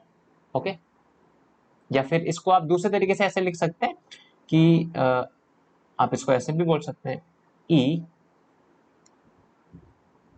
Is equal to 1 या फिर lambda by 2 pi R into epsilon not, ऐसे भी बोल सकते हैं इसको। ओके, तो ये आपका इलेक्ट्रिक फील्ड आ गया उस वायर की वजह से। थोड़ा सा ही लंबा हो गया, लेकिन एग्जाम के लिए ये बहुत ज्यादा जरूरी है, एग्जाम में आ ही जाता है ये नहीं आएगा तो इसके बाद जो हम करेंगे वो आ जाएगा, बहुत इंपॉर्टेंट है। ओके, तो इसका ग्राफ भी आ जाता है एग्जाम में, तो उसको भी हम ड्रॉ करेंगे।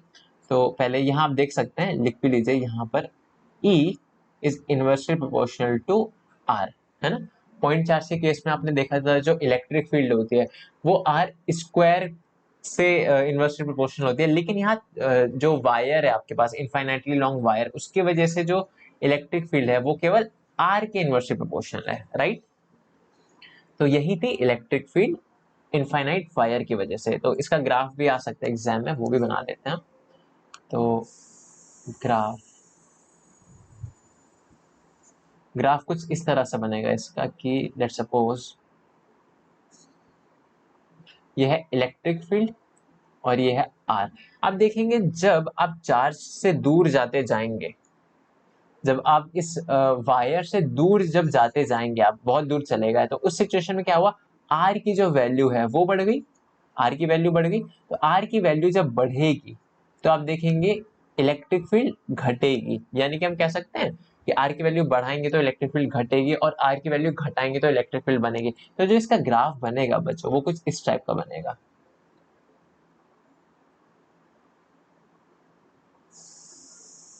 ओके, आपको टच नहीं करना इस एक्सिस के साथ में, ऐसे करके बनाना है। कॉपी पे आप अच्छे से बना पाएंगे, आपकी एनसीईआरटी में भी होना चाहिए ग्राफ। तो ऐसे करके इसका ग्राफ बनेगा, याद रहे, कुछ कर्व टाइप का बनेगा ऐसे, ठीक है।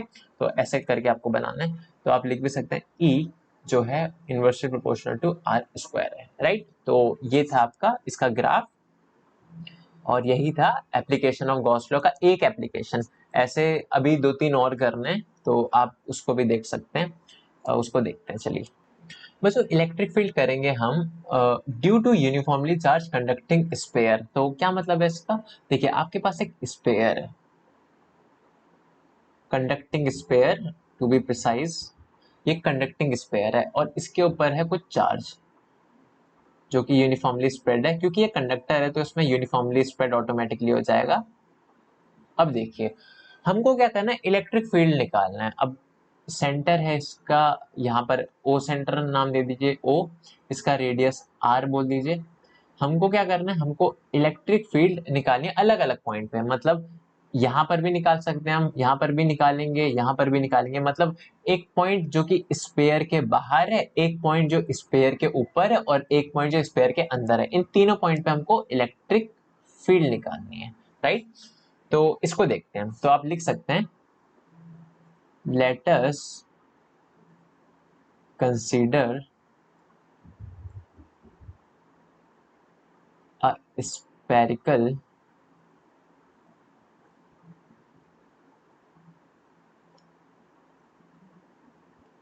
conducting charged body having charge, charge कितना है उस पे, चार्ज है Q, तो Q मान लेते हैं, having charge Q and radius, और रेडियस कितना है, and radius R, okay, radius है R उसका। अब हमको क्या करना है, हमको करना है इलेक्ट्रिक फील्ड इंटेंसिटी निकालनी है, तो आप लिख सकते हैं इसको, we need to calculate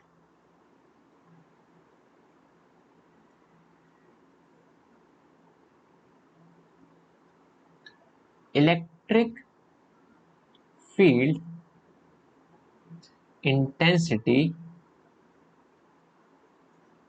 due to this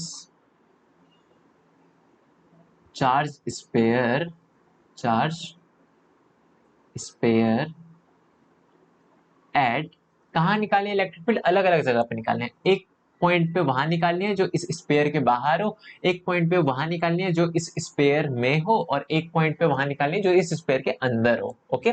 तो इसको लिखते हैं, we need to calculate electric field intensity due to this charge sphere at मतलब कहाँ पर, तो एक एक करके लेते हैं इनको।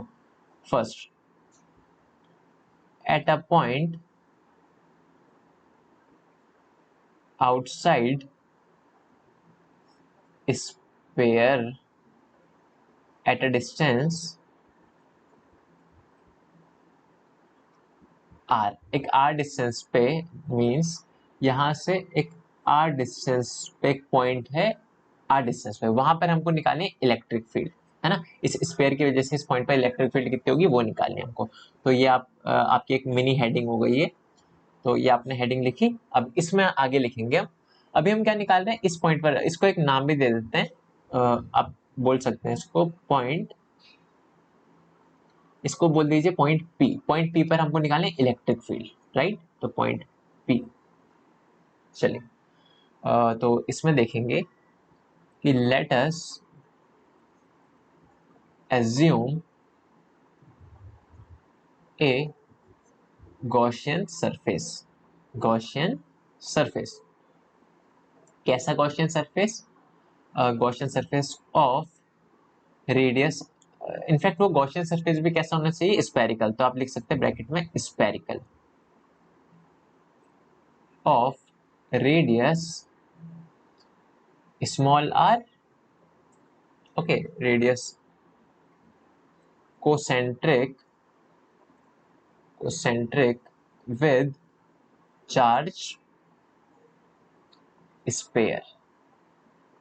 इसका मतलब क्या हुआ, इसका मतलब ये हुआ कि हमको एक गॉसियन सरफेस एज्यूम करना है, यहाँ पर आप देख पा रहे होंगे कुछ ऐसे, जिसका रेडियस आर है, और कोसेंट्रिक मैंने जो लिखा है कि concentric with charge sphere, concentric मतलब कि ये जो गॉसियन सरफेस है उसका सेंटर और ये जो चार्ज स्पेयर है इसका सेंटर एक ही जगह पे होना चाहिए, मतलब कॉमन सेंटर होना चाहिए, इसलिए कोसेंट्रिक, ओके।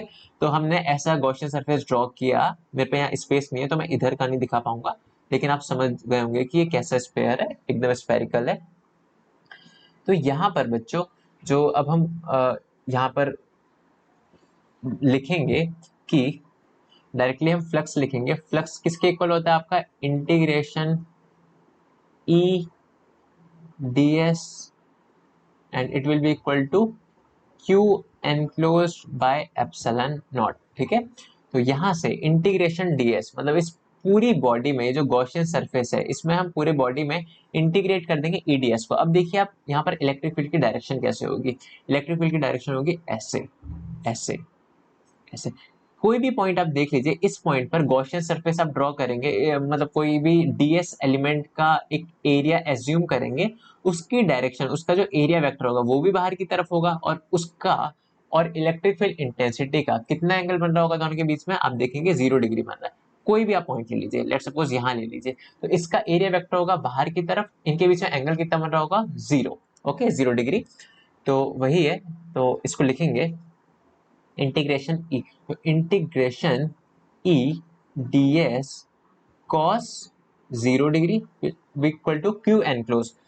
इस स्पेरिकल जो हमने गॉसियन सरफेस माना है उसके अंदर टोटल कितना चार्ज एनक्लोज है, ये क्यू चार्ज एनक्लोज है, इसके ऊपर क्यू चार्ज स्प्रेड हो रखा है ना, तो क्यू चार्ज टोटल सारे का सारा इस गॉसियन सरफेस के अंदर है, तो वही हम लिखेंगे क्यू अपॉन एप्सिलॉन नॉट। और ये किसके इक्वल हो जाएगा, ये हो जाएगा ई, इलेक्ट्रिक फील्ड एक फिक्स्ड कांस्टेंट डिस्टेंस पे निकाल रहे हैं तो कांस्टेंट होगी, तो ई को हम कर देंगे बाहर, तो ई ये 1 के इक्वल हो जाएगा आपका 1, हो जाएगा इंटीग्रेशन ds क्यू बाय ये। और अब इस गॉसियन सरफेस में, इस गॉसियन सरफेस में बच्चों हम पूरे रीजन के एरिया को जब इंटीग्रेट कर देंगे तो क्या आएगा, मैंने आपको पहले भी बताया था कि वो आता है 4πr²। तो जब इंटीग्रेट कर देंगे तो जो एरिया आएगा वो आएगा 4πr², और ये किसके इक्वल होगा, क्यू बाय एप्सिलॉन नॉट के। ओके, तो इसी का आगे से मैं यहाँ करता हूँ, तो E को अगर मैं इधर छोड़ दूं और बाकी चीजों को अगर मैं इधर ले जाऊं तो क्या होगा, E की वैल्यू क्या आएगी, E will be equal to कितना हो जाएगा, इसको मैं ले जा रहा हूँ नीचे, तो इसको मैं बोल सकता हूँ 1/4πε0। और पहले से क्या था, एक्चुअली यहाँ पर r² होगा, ये वाली चीज में ले गया इधर नीचे, राइट, तो ये हो गया into Q upon epsilon not, पहले से था एप्सिलॉन नॉट। तो इसको बस थोड़ा सा रीअरेंज मेरे को करना है, तो ई की वैल्यू क्या आ जाएगी, मतलब इसको इधर लिखना है बस इसकी जगह पर, ज्यादा कुछ नहीं, मल्टीप्लीकेशन हम कर सकते हैं, 4πε0 इंटू क्यू अपॉन r²। आपको ये फॉर्मूला देखा देखा लग रहा है, बहुत इंपॉर्टेंट फॉर्मूला तो है ही, और एक इंपॉर्टेंट कॉन्सेप्ट ये है कि पॉइंट चार्ज की वजह से, अब तक मैंने आपको बताया था कि जो E equal to K Q bye r² formula है वो केवल और केवल पॉइंट चार्ज के लिए वैलिड है, लेकिन आप एक स्पेशल केस यहाँ देखेंगे कि यही फॉर्मूला आपका सेम हूबहू आपका एक स्पेरिकल बॉडी के लिए आ रहा है, जो कि केवल यही आ रहा है और आप नहीं देखेंगे, मतलब स्पेरिकल बॉडी के लिए ही आएगा वो। ओके, तो ये आपका स्पेशल केस है। ओके, तो ये फॉर्मूला आपको ध्यान रखना है। तो अभी हमने कहा निकाला था इलेक्ट्रिक फील्ड, एक पॉइंट बाहर, जो बाहरी पॉइंट था, इसको फिलहाल रफ कर देते हैं। तो ये बच्चों इलेक्ट्रिक फील्ड थी जो हमने एक पॉइंट आउटसाइड द स्पेयर निकाला, मतलब हमने लिखा भी था at a point outside sphere at a distance r distance की दूरी पे हमने यहाँ पॉइंट P माना था, और यहाँ पर हमने इलेक्ट्रिक फील्ड निकाली जिसकी वैल्यू ये आई। अब हमारा काम क्या है, at a point on sphere, sphere के ऊपर पॉइंट मींस इस पॉइंट पे हमको निकालनी है, जो ना कि अंदर है ना कि बाहर है, वो है स्पेयर के ऊपर। ओके, तो इसको लिखते हैं at a point, at a point on the sphere, at a point on the sphere, sphere के ऊपर ये पॉइंट है। तो बच्चों एक चीज है कि आपने बाहर के लिए जो माना था यहाँ पर, मतलब बाहर जो पॉइंट P माना था जो कि r डिस्टेंस की दूरी पर, उसी का ये स्पेशल केस है। अगर इस स्मॉल r को आप कैपिटल R के इक्वल कर दे, क्या मतलब इक्वल करने का मतलब, आप ये r था भी आप इसको इतना कर दे कि केवल वो स्मॉल r आपका कैपिटल R इसके इक्वल हो जाए, तो आप डायरेक्टली ये वाला रिजल्ट लगा सकते हैं। तो आप लिख सकते हैं put r is equal to r, तो आपके इलेक्ट्रिक फील्ड किसके इक्वल हो जाएगी, electric field will be equal to 1/4πε0 into Q upon r²। ठीक है, ये आपका फॉर्मूला हो जाएगा। ओके, तो ये बहुत इजी सा था कि पॉइंट ऑन इलेक्ट्रिक फील्ड निकालनी है हमको at a point on sphere, sphere के ऊपर एक पॉइंट है उसके ऊपर इलेक्ट्रिक फील्ड निकालनी है। तो जो आपका फॉर्मूला होगा इसमें केवल आपको स्मॉल आर की जगह कैपिटल आर करना है, क्योंकि ये पॉइंट आर डिस्टेंस की दूरी पर ही है, जो रेडियस है उतना ही दूर है ना। तो इसलिए हम यहाँ पर स्मॉल आर की जगह आर कर देंगे और हमारा यही होगा।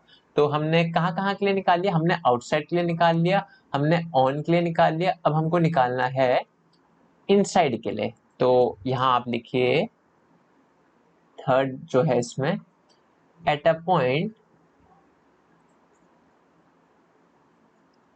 इनसाइड द स्पेयर, स्पेयर के अंदर। तो वहां पर कैसे करेंगे, अगेन हमको यहाँ पर एक मानना पड़ेगा गॉसियन सरफेस। तो मान के चलिए यहाँ हमको निकालना है एक पॉइंट, कहाँ पर इसको बोल दीजिए पॉइंट पी, तो हमने बोला था पी नहीं, पी बाहर का था, पॉइंट कुछ ही बोल दीजिए, ए बोल दीजिए, पॉइंट ए पर हमको निकालना है। तो ए जो पॉइंट है वो सेंटर से कितनी दूरी पर है, सेंटर से दूरी पर है वो स्मॉल आर। ओके, तो यहाँ पर हम वही चीज लिखेंगे। तो we need to calculate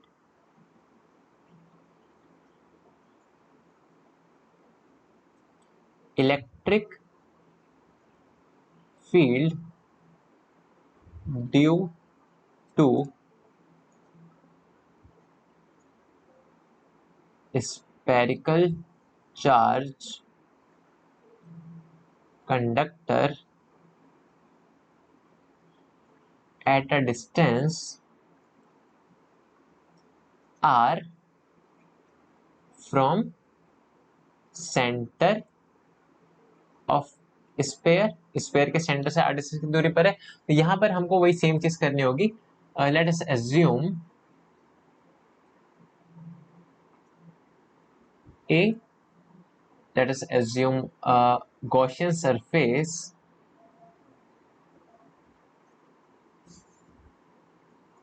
of radius, आप अगेन एक चीज लिख सकते हैं spherical, spherical of radius small R का एक रेडियस लेना है आपको। और एक चीज ब्रैकेट में आप और मेंशन कर सकते हैं कि ये जो स्मॉल आर होगा वो लेस देन होगा कैपिटल आर के।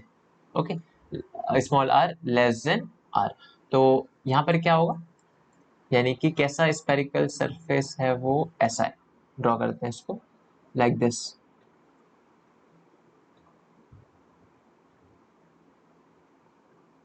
ओके, सो ये आपका गॉसियन सरफेस हो गया। अब अगेन यहाँ गॉस लॉ अप्लाई करेंगे हम, apply Gauss law, Gauss law apply करेंगे तो किसके इक्वल हो जाएगा बच्चों, वो हो जाएगा phi will be equal to integration closed body E ds, और ये किसके इक्वल होगा, Q enclosed by epsilon not. यहां से आप देखेंगे कि जो इलेक्ट्रिक फील्ड है आप लिख सकते हैं E D S cos theta integration, वो किसके इक्वल हो जाएगा, हो जाएगा, या फिर इलेक्ट्रिक फील्ड तो कांस्टेंट होगी तो उसको इलेक्ट्रिक फील्ड को कर देते हैं बाहर, हो जाएगा Q enclose by epsilon not. Enclose, एक चीज बच्चों, एनक्लोज मतलब कैद, किसके अंदर कैद, गॉसियन सरफेस के अंदर कैद।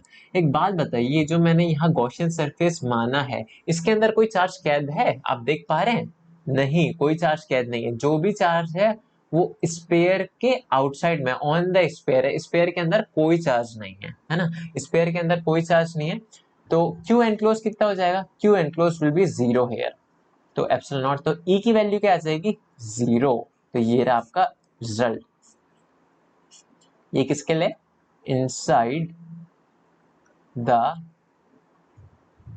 कंडक्टिंग स्पेयर, या शेल भी बोल सकते हैं, स्पेयर। यहाँ पर आप देखेंगे एग्जाम में आप शेल भी बोल सकते हैं, स्पेयर की जगह आप शेल भी देखेंगे तो सेम, सारी चीज सेम होगी, कोई वो नहीं होगा, चेंज नहीं होगा, फर्क इतना कंडक्टिंग होना चाहिए। अभी हम नॉन कंडक्टिंग का भी करेंगे। तो एग्जाम में वो सारे इंपॉर्टेंट बच्चों, जो भी हम कर रहे हैं एग्जाम के पॉइंट ऑफ व्यू से बहुत इंपॉर्टेंट है सब कुछ, तो आपको ये सारी चीजें अच्छे से करनी है। तो ये रहा। तो आपको एक चीज समझ आई कि यहाँ पर जो क्यू एनक्लोज था वो जीरो था। ओके, तो क्या मतलब हुआ इसका, इसका मतलब यही हुआ कि गॉसियन सरफेस के अंदर अगर चार्ज नहीं है तो इलेक्ट्रिक फील्ड भी नहीं होगी इस रीजन में, इस सरफेस के अंदर चार्ज नहीं है तो इलेक्ट्रिक फील्ड भी नहीं होगी। तो यहाँ पर हम कंक्लूड कर सकते हैं यहाँ इसके बारे में एक पॉइंट कि इलेक्ट्रिक फील्ड, बहुत इंपॉर्टेंट पॉइंट है, इनसाइड कंडक्टर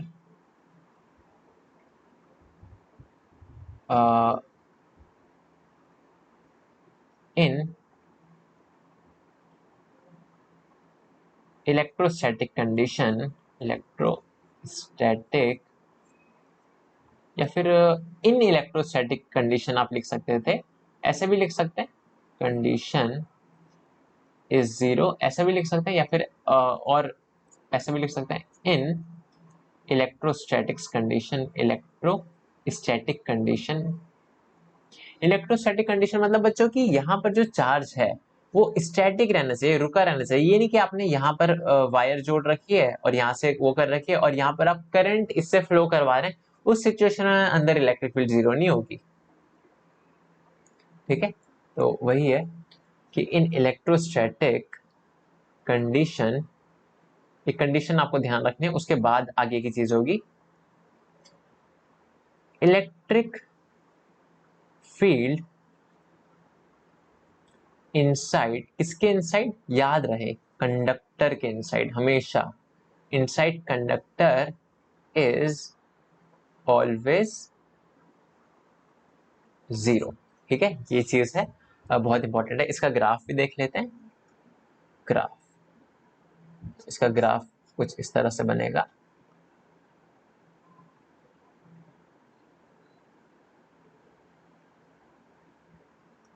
यहाँ पर है आपका डिस्टेंस r और ये है इलेक्ट्रिक फील्ड। अब देखेंगे यहाँ पर ये जो आपका है बच्चों, यहाँ पर अंदर यहाँ चार्ज है तो आप गॉसियन सरफेस आप कैसे भी बनाइए, इधर अंदर तो इलेक्ट्रिक फील्ड जीरो ही आनी है। यानी कि अगर मैं यहाँ से r की वैल्यू बढ़ा रहा हूँ वो जीरो ही है। जो आपका इलेक्ट्रिक फील्ड है अंदर वो जीरो ही है, अंदर पूरे में इलेक्ट्रिक फील्ड जीरो है। तो उसको हम ऐसे बनाएंगे, कब तक जीरो है, जब तक r नहीं आ जाता। मान के चलिए अगर ये r है तो इलेक्ट्रिक फील्ड अभी कितनी है, जीरो। जैसे ही r आया, मतलब जैसे ही हम यहाँ तक पहुंचे, चलते चलते चलते, अभी जीरो, अभी भी जीरो, अभी भी जीरो, जैसे ही हम यहाँ पहुंचे इलेक्ट्रिक फील्ड तुरंत कितनी हो गई, जो हमने पॉइंट पे निकाली थी r पे, तो इलेक्ट्रिक फील्ड एग्जैक्टली हो गई इतनी। यानी कि इसको मैं थोड़ा अच्छे से बनाता हूँ, वेट,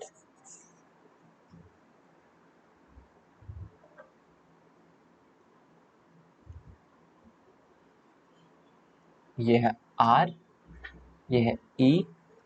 तो इलेक्ट्रिक फील्ड ओरिजिन पे जीरो थी और वो कंटिन्यूसली जीरो ही थी। कब तक जीरो थी, r डिस्टेंस की दूरी तक वो थी जीरो। तो ये है डिस्टेंस r। जैसे ही r आया, जैसे ही r आया इलेक्ट्रिक फील्ड की वैल्यू क्या हो गई, एकदम से बढ़ गई और इतनी हो गई। तो उसको कुछ ऐसा दिखाएंगे, ये इतनी हो गई और यहां से जो हम r और बढ़ा रहे हैं, यानी कि और बाहर की तरफ जाएंगे, यहां तक पहुंच गए, अब और बाहर की तरफ जाएंगे तो इलेक्ट्रिक फील्ड कैसे होगी, इलेक्ट्रिक फील्ड ऐसे चेंज होगी, जिसका ग्राफ कुछ ऐसे बनेगा। ये है, इसका ग्राफ बनेगा कुछ ऐसे, ओके, लाइक दिस, ऐसे बनाइएगा। तो इसको डॉटेड लाइन से भी आप शो कर सकते हैं, डॉटेड से कीजिएगा तो एक्चुअल इलेक्ट्रिक फील्ड का वेरिएशन है वो ऐसे होगा, ये यहाँ से ये ऐसे, जो येलो से है, और उसके बाद यहाँ से ऐसे, राइट। तो ये जो वैल्यू है वो कितनी है, वो मैक्सिमम वैल्यू है, E इज इक्वल टू कितना था, 1/4 pi epsilon naught Q by R square, ये वैल्यू थी। ओके, तो ये है graph electric field due to conducting sphere की वजह से, राइट। तो ये था आपका electric field intensity due to uniformly charge conducting sphere.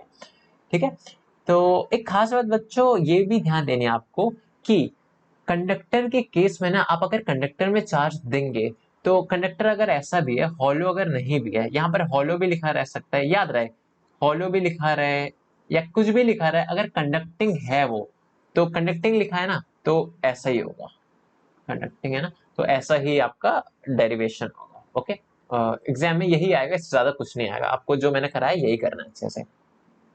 जो इंपॉर्टेंट चीज मैं बता रहा था वो ये थी कि आपके पास अगर कंडक्टर है, कैसा भी कंडक्टर है, अगर अंदर उसके अंदर उसका डेंसिटी है, मींस वो है हॉलो नहीं है, सॉलिड है, तो उस सिचुएशन में भी अगर आप चार्ज देंगे इसमें, अगर आप चार्ज इसमें देंगे, तो कंडक्टर के केस में हमेशा वो चार्ज कहाँ आ जाएगा, हमेशा और हमेशा वो चार्ज बाहर आ जाएगा हर सिचुएशन में, हमेशा। ओके, वो चार्ज आ जाएगा सरफेस पे, कुछ ऐसे सरफेस पे यूनिफॉर्मली डिस्ट्रीब्यूट हो जाएगा स्पेयर के केस में। ओके, तो ऐसा होगा।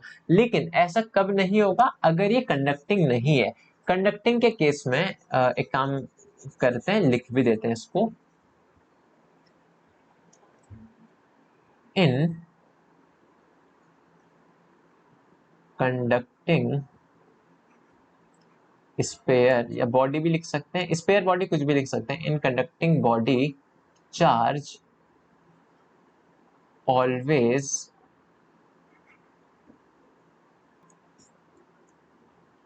प्रेजेंट इन सरफेस, हमेशा सरफेस में होगा, कभी भी बॉडी के अंदर नहीं होगा। कंडक्टिंग के केस में, याद रहे, कंडक्टिंग के केस में, कंडक्टर के केस में। लेकिन अगर वही बॉडी, अगर आपके पास इंसुलेटिंग हो, in insulating body charge can exist throughout the volume. लेकिन अगर इंसुलेटिंग बॉडी हुई तो जो चार्ज होगा वो अंदर भी रह सकता है। ओके, कंडक्टिंग बॉडी के केस में बच्चों बाहर क्यों आ जाता है, क्योंकि रिपल्शन के कारण। रिपल्शन इलेक्ट्रॉन, या फिर आप कह सकते हैं चार्ज, एक चार्ज दूसरे चार्ज को रिपेल करता है, और रिपेल करता है तो वो बाहर की तरफ आ जाता है। लेकिन इंसुलेटिंग के केस में भी वो रिपेल करता है, लेकिन वो अपनी एक जगह से दूसरी जगह पे जा नहीं सकता। आपको पता होगा इंसुलेटर्स में क्या होता है कि जो इलेक्ट्रॉन, या फिर चार्ज बोल सकते हैं आप, चार्ज एक जगह से दूसरी जगह पर ट्रांसफर नहीं हो सकता। इसलिए आप देखेंगे कि इंसुलेटर्स में इलेक्ट्रिक करंट पास नहीं होता। क्यों नहीं होता, क्योंकि चार्ज एक जगह से दूसरी जगह नहीं जा सकता। लेकिन कंडक्टर के केस में चार्ज एक जगह से दूसरी जगह जा सकता है। ओके, तो ये काफी इंपॉर्टेंट पॉइंट था आपकी अंडरस्टैंडिंग के लिए। राइट, अब हम इलेक्ट्रिक फील्ड करेंगे। यहाँ पर हम दो केस ले चुके हैं, due to long wire, infinite long wire, और ड्यू टू कंडक्टिंग स्फीयर। अब लेंगे हम नॉन कंडक्टिंग प्लेन। ओके, चलिए उसको लिख देते हैं, हेडिंग डालते हैं।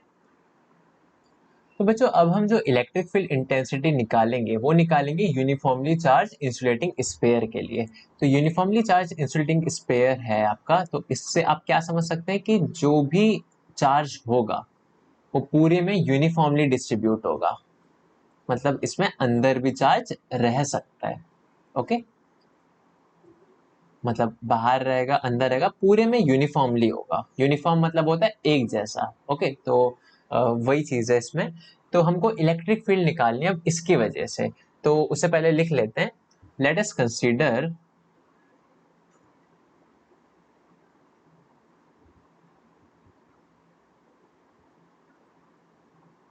a uniformly charged insulating sphere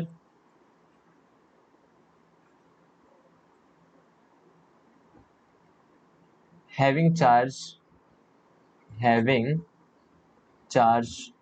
कितना चार्ज है इसमें, Q, और रेडियस कितना है इसका, charge Q, and radius capital R, यानी कि ये हो गया इसका radius.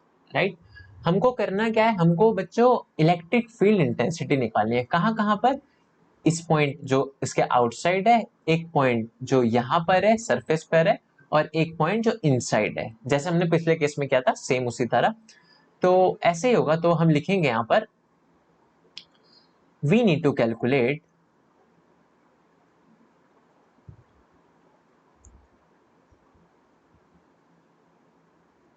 Electric field intensity due to this insulating sphere, इस इंसुलेटिंग स्पेयर पे एट, कहां पर, तो फर्स्ट लेते हैं हम at a point outside the sphere, sphere के आउटसाइड पॉइंट, जैसा कि हम लास्ट केस में कर भी चुके थे, at a point outside the sphere at distance small r from centre, centre से जो स्मॉल आर के डिस्टेंस पर है। ओके, मींस इस पॉइंट पर यहां पर हमको निकालना है। तो क्या करेंगे हम बच्चों, सिमिलरली हम एक गॉसियन सरफेस ड्रॉ करेंगे, एक गॉसियन सरफेस ड्रॉ करेंगे, यहाँ पर ऐसा कुछ गॉसियन सरफेस होगा हमारा, और उसके अंदर हम टोटल एनक्लोज चार्ज निकालेंगे, इलेक्ट्रिक फील्ड उसकी वजह से निकालेंगे। अच्छी चीज यहाँ पर ये है कि ये जो है बच्चों वो एग्जैक्टली आपका इक्वल आएगा इस केस के, ये जो यहाँ पर है ना, क्यों, क्योंकि नेट चार्ज अंदर कितना था, वो क्यू था, है ना, और यूनिफॉर्मली डिस्ट्रीब्यूटेड था उसमें भी चार्ज। तो जो कुछ भी होगा ये एज इट इज सेम होगा, ये जो भी इस पेज में है वो हूबहू इसके लिए भी होगा। तो आपको क्या करना है, यहाँ पर सारी चीजें लिखनी है, ए टू जेड जितनी भी डेरिवेशन है वो सब कुछ। एक पॉइंट ऐड किया था, ये भी आप लिख लीजिएगा, ये मैंने पॉइंट ऐड किया था अभी, flux link with Gaussian surface, इसके ऊपर आपको लिखना है, तो यहाँ पर भी लिखना है, और सेम चीज आपको यहाँ पर भी लिखना है, वो सारी चीज सेम होगी इंक्लूडिंग द रिजल्ट, जो फाइनल रिजल्ट भी आया वो भी सेम रहेगा इसमें, ठीक है। तो यहाँ पर ये सेम चीज रहेगी। सिमिलरली जो आपका क्या करेंगे हम सेकंड पॉइंट पे, at a point on the sphere, sphere के ऊपर जो पॉइंट है उसमें निकालेंगे। अगेन अच्छी चीज आपके लिए ये कि इस बार भी एक्सप्रेशन जो आएगा वो सेम ही आएगा, यानी कि यहाँ पर आप लिखेंगे put r is equal to capital R, और जो एक्सप्रेशन आएगा आपको उसको यहाँ लिख लेना है। आप आलस मत कीजिएगा, इसको लिख ही लीजिएगा, और खासकर पुराने वाले केस को मैं नहीं लिख पा रहा क्योंकि टाइम कंज्यूमिंग होगा, सेम चीज होगा, सेम अंडरस्टैंडिंग, रिजल्ट सब कुछ सेम होगा, कुछ चेंज नहीं करना उसमें, ठीक है। तो फर्स्ट सेकंड केस सेम होगा। अब जो चेंज आएगा वो आएगा थर्ड केस में। थर्ड केस काफी इंपॉर्टेंट है, ये आप समझिए, ये सेम नहीं है उसके जैसा, क्यों सेम नहीं है मैं वो भी बताऊंगा। तो पहले लिख लेते हैं कि at a point inside the sphere, inside the sphere r distance away from centre, जो कि सेंटर से आर डिस्टेंस की दूरी पर है। चलिए, तो ये रहा। तो यहाँ पर हम शुरुआत कैसे करेंगे बच्चों इसकी, तो पहले हम गॉसियन सरफेस मानेंगे, तो आप लिख भी सकते हैं पहले, यहाँ लिखेंगे हम let us assume a Gaussian surface, Gaussian spherical surface, Gaussian surface bracket में आप लिख सकते हैं spherical of radius small r, radius small r है। ओके, तो उसके बारे में आप और चीजें लिख सकते हैं कि पहले ड्रॉ कर लेते हैं इसको, लेट सपोज वो कुछ ऐसा दिखेगा कि मान के चलिए आपको निकालना है इस पॉइंट पर, इस पॉइंट पर इलेक्ट्रिक फील्ड निकालनी है। तो गॉसियन सरफेस माना आपने, ऐसा होगा कुछ स्पेरिकल, तो इसके आगे हम लिखेंगे कि टोटल चार्ज हम निकालेंगे। तो गॉसियन सरफेस हमने मान लिया, अब हम क्या करेंगे, हम लिखेंगे टोटल चार्ज, या फिर टोटल फ्लक्स बोल सकते हैं, total flux linked through Gaussian surface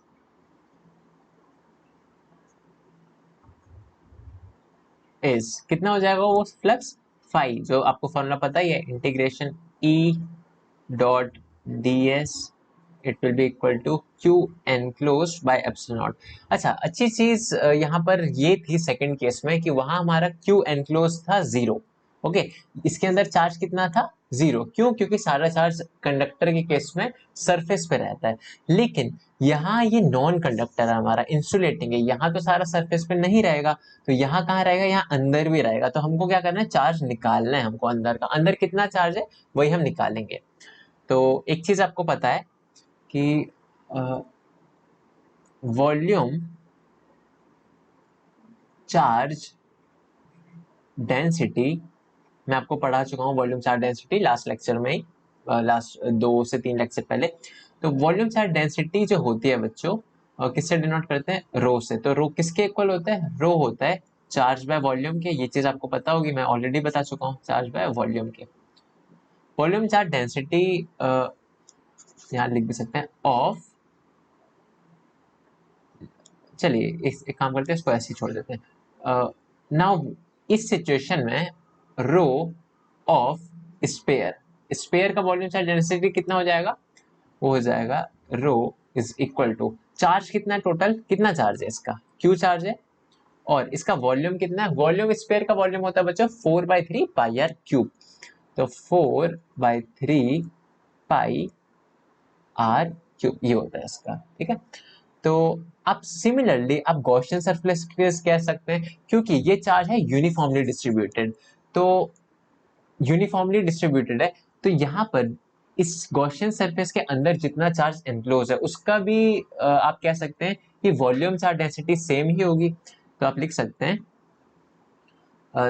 for charge, इस पॉइंट को नहीं भी लिखेंगे तो चलेगा, इनसाइड गॉसियन सरफेस रो किसके इक्वल हो जाएगा, Q एनक्लोज अपॉन अंदर का वॉल्यूम, तो अंदर का वॉल्यूम कितना हो जाएगा 4/3, क्योंकि वो भी स्पेयर है जिसका रेडियस कितना है स्मॉल आर, ये है स्मॉल आर, ये है स्मॉल आर, ओके। तो वो किसके इक्वल हो जाएगा 4/3 पाई आर क्यूब, ओके।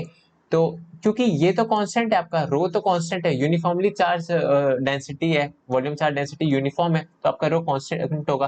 तो इन दोनों को हम इक्वेट कर सकते हैं, बिल्कुल कर सकते हैं, ओके। तो यहाँ पर आप लिखिए Q enclosed upon 4/3 pi r cube will be equal to Q by 4/3 pi capital R cube. एक चीज आप देखेंगे कि 4/3 से 4/3 कैंसिल हो गया, पाई से पाई कैंसिल हो गया, बचा क्या, Q enclosed will be equal to capital Q, और ये वाला जो R क्यूब है वो इधर चले जाएगा मल्टीप्लीकेशन में, तो वही हम लिखेंगे, तो ये हो जाएगा R क्यूब बाय, इधर बचा कैपिटल आर क्यूब, तो ये बचा, ठीक है। ये आपका क्यू एनक्लोज हो गया। तो क्यू एनक्लोज आपका आ गया, तो अगेन हम वापस से ये वाला लॉ लगाएंगे, गॉसियन गॉस लॉ लगाएंगे हम। तो फाई किसके इक्वल हो जाएगा, इंटीग्रेशन ई डॉट ds, और ये किसके इक्वल हो जाएगा, Q enclose by epsilon not के। तो यहाँ से जो इसकी वैल्यू आएगी, इलेक्ट्रिक फील्ड तो कांस्टेंट है, और इस पूरे रीजन का जो हम इंटीग्रल करेंगे, कॉस की वैल्यू अगेन बच्चों, कॉस एक स्टेप आप लिख सकते हैं, कॉस यहाँ पर भी 0 डिग्री होगा, क्योंकि एरिया वेक्टर की डायरेक्शन और इलेक्ट्रिक फील्ड की डायरेक्शन सेम होगी, दोनों के बीच में एंगल जो होगा वो 0 डिग्री होगा। तो cos 0 आपका 1 हो जाता है, आप लिख लीजिएगा, उसके अगले स्टेप में अब ये लिखेगा जो मैं लिखवा रहा हूँ, cos 0 का 1 कर दीजिएगा, ओके। ये किसके इक्वल हो जाएगा, Q enclosed by epsilon not के, ओके। अब इस पूरे को जब हम इंटीग्रेट करेंगे, इस गॉसियन सरफेस का जब हम इंटीग्रेट करके इसका एरिया निकालेंगे, तो वो फॉर्मूला भी कितना होता है 4 पाई आर स्क्वायर, ओके। तो ये कितना हो जाएगा 4 पाई आर स्क्वायर, और ये किसके इक्वल था, Q enclosed by epsilon not, Q enclosed हम पहले ही निकाल चुके हैं, तो इसको लिखेंगे Q r cube by r cube, ये तो हमने लिखा क्यू एनक्लोज, और q enclose upon epsilon not, ये चीज हो गई। तो कुछ कैंसिल होता दिख रहा है, हाँ एक चीज कैंसिल हो रही है, यहाँ ये आर स्क्वायर है और यहाँ आर क्यूब है, तो कैंसिल होके केवल एक आर बचेगा, ओके। तो वही चीज है, तो ये क्या हो जाएगा, ई किसके इक्वल हो जाएगा, 4 पाई बचाना, 4 पाई को आप इधर भेज दीजिए, तो ये किसके इक्वल हो जाएगा 1/4 pi epsilon not into q by r cube into r. ये एक बहुत इंपॉर्टेंट रिजल्ट है, बहुत ज्यादा इंपॉर्टेंट, ओके। तो यही था electric field due to insulating uniformly charge sphere, ठीक है। तो at a point inside the sphere। तो अगला जो है वो ये है कि ये हो गया। ग्राफ बना लेते हैं, हम इसका ग्राफ देख लेते हैं, एग्जाम में आ सकता है। तो देखिए इसका जो ग्राफ बनेगा वो ऐसा बनेगा, यहाँ आपका इलेक्ट्रिक फील्ड हो गया, यहाँ आपका डिस्टेंस हो गया। तो जब आप सेंटर से कैपिटल आर यानी कि रेडियस की तरफ जा रहे थे स्फीयर के, तब आपकी इलेक्ट्रिक फील्ड आप देख सकते हैं डायरेक्टली प्रोपोर्शनल है। तो इस सिचुएशन में नॉट हियर, यहाँ यहाँ आप देख सकते हैं ई जो है डायरेक्टली प्रोपोर्शनल है आर के। ओके, तो कैसे बढ़ेगा, यहाँ से ई डायरेक्टली प्रोपोर्शनल जो होता है वो ग्राफ उसका कुछ ऐसे होता है, ये कुछ ऐसा बढ़ेगा। स्ट्रेट लाइन होगी जो ओरिजिन से पास हो रही होगी ऐसे स्ट्रेट, ठीक है। यहाँ तक कब तक बढ़ेगा, आर तक बढ़ेगा। तो ये है, ये डॉटेड कीजिएगा, ध्यान रहे यहाँ पर आप करेंगे डॉटेड लाइन आर तक। आर तक ऐसे बढ़ेगा, उसके बाद आर का तक बढ़ने के बाद वो वापस से आप देख सकते हैं यहाँ पर, जैसे कि इसका जो फर्स्ट केस था उसमें घटती है क्योंकि इनवर्सली प्रोपोर्शनल टू आर होता है। आप फर्स्ट केस देखिएगा जो मैंने अभी नहीं करवाया, जो अभी सेकंड में ही जो सेम था एकदम, तो वहां पर जो होगी वो एकदम ऐसे डिक्रीज हो, राइट, ऐसे होगी। तो आप लिख भी सकते हैं कि यहाँ पर इस रीजन में ई जो है वो डायरेक्टली प्रोपोर्शनल है आर के, इस रीजन में जो ई है वो इनवर्सली प्रोपोर्शनल है आर स्क्वायर के, रेडियस के स्क्वायर के इनवर्सली प्रोपोर्शनल है, ठीक है। तो ओके, तो ये सारी चीज हो गई है। तो इन इन इंसुलेटिंग बॉडी के लिए भी हमने कर लिया। अब जो आपकी एक एप्लीकेशन है, तो बच्चों अब जो इलेक्ट्रिक फील्ड हमको निकालनी है, जो आपकी ये फोर्थ एप्लीकेशन है गॉस लॉ की, ये भी बहुत इंपॉर्टेंट है। जो इलेक्ट्रिक फील्ड इंटेंसिटी हमको निकालनी है वो निकालनी है thin infinite plane sheet of charge. एक चार्ज की एक पतली सी शीट होगी जो इनफाइनाइट लेंथ, मतलब कि बहुत बड़ी लेंथ होगी उसकी, उसकी वजह से निकालनी है हमको। तो आप यहाँ ड्रॉ भी कर सकते हैं, ये लेट सपोज ये वो शीट है, ओके, जिसके ऊपर चार्ज है, जो यूनिफॉर्मली चार्ज है, राइट, ऐसे चार्ज है। हमको क्या करना है, हमको निकालनी है इलेक्ट्रिक फील्ड जो कि इससे लेट सपोज आर डिस्टेंस की दूरी पर है, आर डिस्टेंस की दूरी पर है। तो इसकी इलेक्ट्रिक फील्ड पहले होगी कैसे, इसकी इलेक्ट्रिक फील्ड बच्चों ऐसे होगी कुछ, ये ऐसे, ठीक है, इसकी वजह से ऐसे इलेक्ट्रिक फील्ड होगी एकदम, और पीछे की साइड भी होगी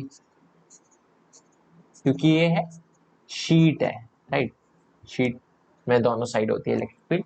तो इलेक्ट्रिक फील्ड ऐसे होगी। हमको क्या करना है, एक आर डिस्टेंस पे निकालना है, इसके यहाँ पर आर डिस्टेंस पे निकालना है।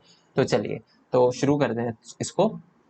तो इसमें लिखिएगा late us consider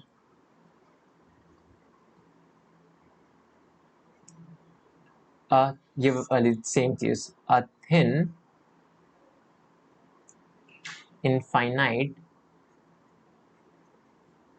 plane sheet having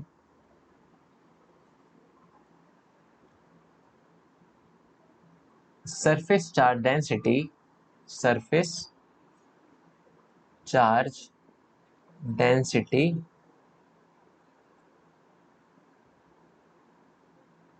sigma, इसकी सरफेस चार्ज डेंसिटी सिग्मा है।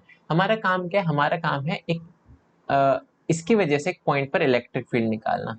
तो आप कह सकते हैं we need to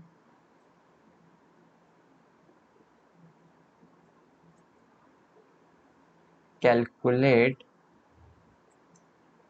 electric field due to this infinite sheet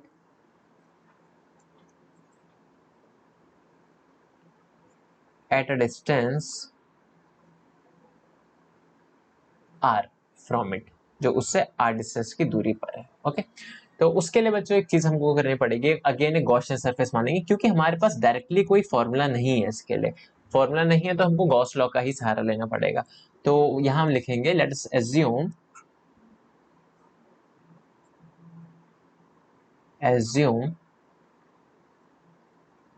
a Gaussian surface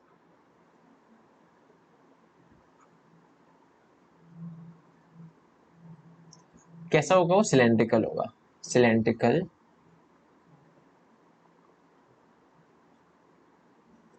of cross section area, cross sectional area A and length 2r, और कैसा है, passing through the sheet. Okay, जो शीट से पास हो रहा है। तो मैंने जो भी लिखा है अभी मैं उसको बनाऊंगा। लेट अस एज्यूम अ गॉसियन सरफेस, एक सिलेंड्रिकल गॉसियन सरफेस को एज्यूम करते हैं जिसका क्रॉस सेक्शन एरिया ए है और लेंथ है उसकी 2r। ओके, तो कैसे होगा ये देखते हैं इसको। ये कुछ इस टाइप से बनेगा। हमको निकालिए इलेक्ट्रिक फील्ड इस पॉइंट पर, मीन्स जो कि यहाँ से है r डिस्टेंस की दूरी पर, यहाँ है ना, यहाँ हमको निकालनी है। तो कैसे निकालेंगे वही बनाया। देखिए गॉसियन सरफेस ड्रॉ करते हैं। गॉसियन सरफेस आपका कुछ इस टाइप का होगा। ऐसा होना चाहिए कि वो जो पॉइंट जहाँ पर हमको इलेक्ट्रिक फील्ड निकालनी है वो गॉसियन सरफेस के इस वाले रीजन पे लाई करे, और यहाँ ये ऐसे, ये ऐसे, और ये सेम चीज पीछे की तरफ भी जाएगी, मीन्स लाइक दिस, कुछ ऐसे। आप समझ पा रहे होंगे ये कैसा बना है, ठीक है। तो ये है आपका गॉसियन सरफेस।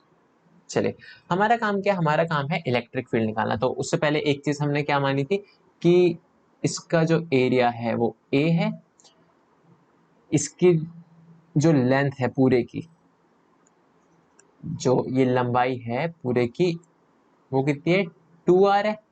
और इतनी डिस्टेंस कितना है, यहाँ से यहाँ तक का डिस्टेंस है r, ये एरिया ए। चलिए अब एक काम करते हैं, यहाँ पर रीजन में डिवाइड कर देते हैं हम इसको। ये रीजन, इसको मान लीजिए ये फर्स्ट हो गया, ये वाला जो जितना भी एक कर्व वाला रीजन हुआ ये वाला, ये सेकंड हो गया, ये हो गया सेकंड, और ये वाला जो रीजन हो गया ये हो गया थर्ड रीजन। अब क्या करेंगे, हम सेम चीज करेंगे। तो यहाँ लिखते हैं electric flux through the Gaussian surface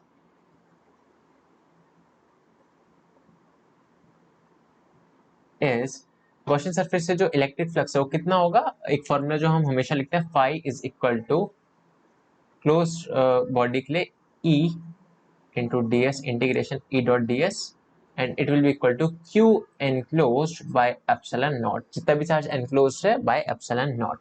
अब हमको ये एक एक करके निकालना है। ओके, क्योंकि ये क्लोज बॉडी है और क्लोज बॉडी का डायरेक्टली हम एक बारी में नहीं निकाल पाएंगे, क्योंकि अलग अलग एंगल बना रहे हैं। आप फिलहाल के लिए समझिए, फर्स्ट का निकालेंगे, सेकंड का निकालेंगे, थर्ड का निकालेंगे, तीनों को जोड़ देंगे, जो कि हम एक बार कर भी चुके हैं।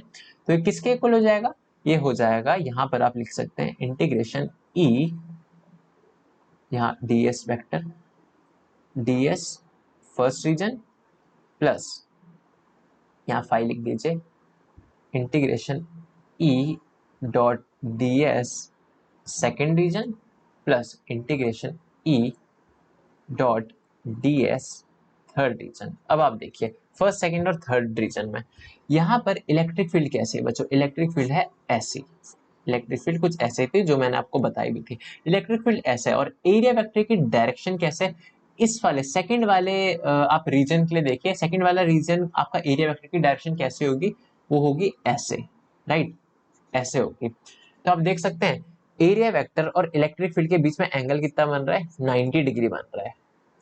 तो सेकंड रीजन के लिए हम बोल सकते हैं कि यहाँ पर जो कॉस की वैल्यू आएगी, आप लिख भी सकते हैं phi will be equal to, second वाले की अभी बात कर रहा हूँ मैं, integration not close E D S cos 90 degree.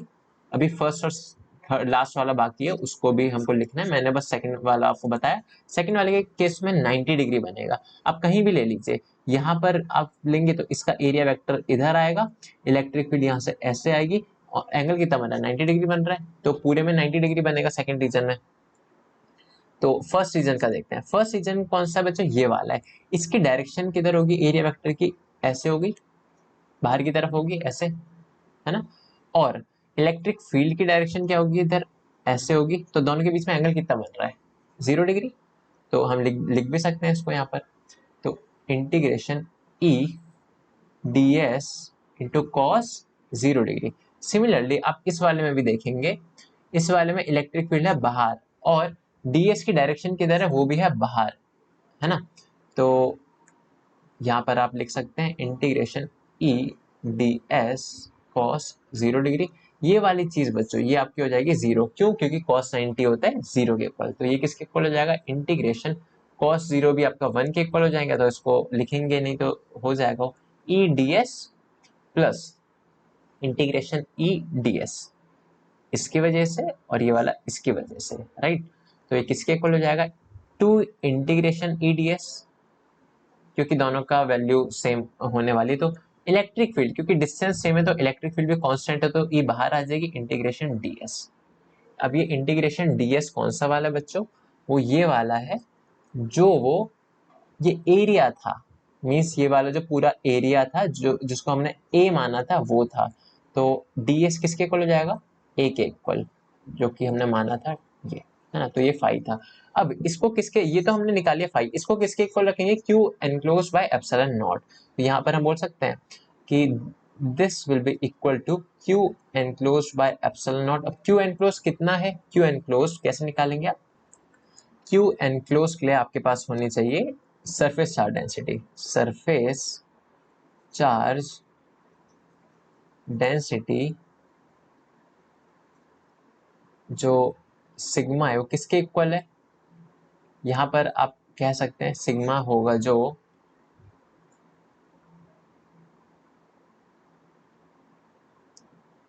Sigma किसके इक्वल होता है, सिग्मा का फॉर्मूला होता है हमारे Q enclose by total area, right. तो यहां से हम क्यू एनक्लोज बाय टोटल, तो क्यू एनक्लोज हम इजीली निकाल सकते हैं, Q enclose will be equal to, यहाँ एनक्लोज नहीं भी लिखेंगे चलेगा, लेकिन यहाँ Q enclose will be equal to sigma by A. तो यही वैल्यू हम पुट करेंगे, तो आप कह सकते हैं ये वाली वैल्यू पुट करनी है हमको इस इक्वेशन में, इस वाली इक्वेशन में पुट करनी है क्यू एनक्लोज की वैल्यू। तो लिख भी सकते हैं ये 2 हो गया, ये 1 हो गया, पुट 2 इन 1। तो 2 की वैल्यू जब हम 1 में पुट करेंगे तो क्या आ जाएगा, फाइव किसके इक्वल हो जाएगा, फाइव जो कि हमारा 2EA के इक्वल हो रहा था, वो किसके इक्वल हो जाएगा, जो हमने 2EA निकाला था, 2EA वो किसके इक्वल हो जाएगा, हम क्यू एनक्लोज की ये वाली वैल्यू हम पुट करें यहाँ पर, तो किसके इक्वल हो जाएगा, क्यू एनक्लोज सिग्मा ए बाय एप्सिलॉन नॉट। अब कुछ कैंसिल होता दिख रहा है क्या, ए से ए कैंसिल हो गया, क्या बचा, ई की वैल्यू, ई की वैल्यू क्या आ गई, ई की वैल्यू आ गई सिग्मा बाय 2 एप्सिलॉन नॉट। बहुत इंपॉर्टेंट रिजल्ट है। और एक चीज आप कह सकते हैं इंडिपेंडेंट ऑफ आर, आर के इंडिपेंडेंट है, डिस्टेंस नहीं आ रहा है इसके फॉर्मूले में। इससे पहले जितनी भी डेरिवेशन हमने की सब में डिस्टेंस का फैक्टर आ रहा था, इसमें डिस्टेंस नहीं आ रहा, आर आपको दिख रहा है नहीं, तो ये है इंडिपेंडेंट ऑफ आर। मतलब कि ये जो इनफाइनाइट शीट है अगर आपके पास है, वो चार्ज है, तो उसके ऊपर अगर आप इसकी वजह से आप अगर आर डिस्टेंस पे आप निकालते हैं क्या इलेक्ट्रिक फील्ड, तो उसकी वैल्यू आ जाएगी sigma bye 2 epsilon not. Sigma क्या है, इसकी सरफेस चार्ज डेंसिटी, ठीक है। तो ये था, ये भी इंपॉर्टेंट था काफी। अब एक जो वेरी लास्ट पॉइंट है इस चैप्टर का वो ये है कि इलेक्ट्रिक फील्ड, बच्चों इलेक्ट्रिक फील्ड आपकी अगर ऐसा है कि इनफाइनाइट शीट, अगर आपके पास ऐसा है कि दो थिन शीट है तो उसके बीच में या उसके साइड में इलेक्ट्रिक फील्ड कैसे होगी, तो वो देखते हैं हम। तो इसमें डेरिवेशन नहीं है, डायरेक्ट रिजल्ट है।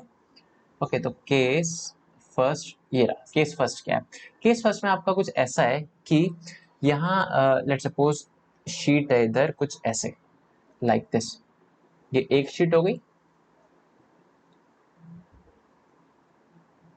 ये हो गई दूसरी शीट। ओके, अब क्या है, दोनों ही पॉजिटिव है, मतलब सिग्मा वन भी और सिग्मा टू भी ये है पॉजिटिव और ग्रेटर देन जीरो है, मतलब sigma one is greater than zero और सिग्मा टू भी ग्रेटर देन जीरो। तो उस सिचुएशन में आपका क्या होगा, वन सेकेंड,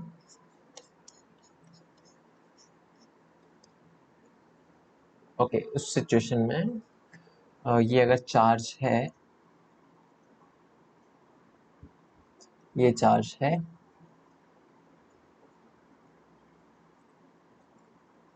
तो ये सिग्मा वन हो गई इसकी सरफेस चार्ज डेंसिटी, इसकी सिग्मा टू हो गई।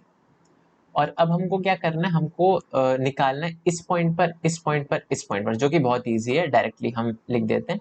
तो इसको हम मान लेते हैं, इसको रीजन वन बोल देते हैं, इसको रीजन टू बोल देते हैं, इसको रीजन थ्री बोल देते हैं। देखो वन वन पर कैसे होगा, इस फर्स्ट की वजह से, और ये सेकंड है, फर्स्ट की वजह से किधर होगी, इधर होगी, इधर होगी, ऐसे करके होगी। सेकंड की वजह से भी इधर होगी, दोनों इधर होगी। तो हम रीजन वन में कह सकते हैं, और सिमिलरली थर्ड में भी क्या होगा, थर्ड में इधर होगी, ऐसे होगी, ऐसे होगी, और इसकी वजह से भी ऐसे होगी। तो यहाँ पर हम कह सकते हैं इन रीजन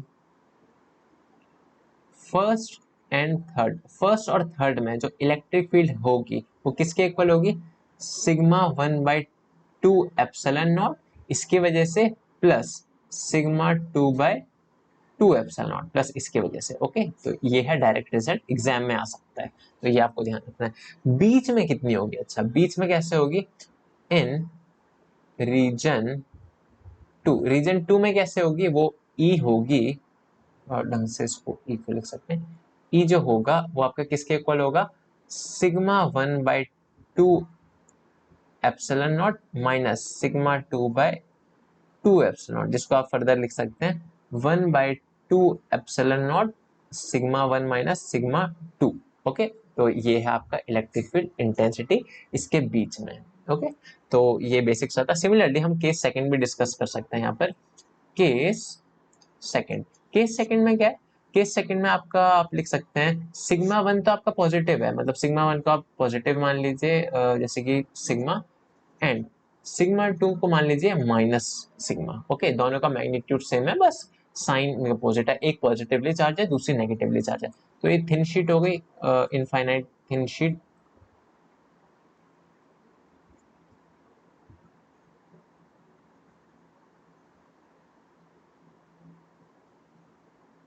यहां पर इसमें पॉजिटिव चार्ज है, राइट, ये पॉजिटिव चार्ज है। अब क्या है, इलेक्ट्रिक फील्ड हमको निकालनी है रीजन वन में, रीजन टू में, रीजन थ्री में। तो इलेक्ट्रिक फील्ड, इलेक्ट्रिक फील्ड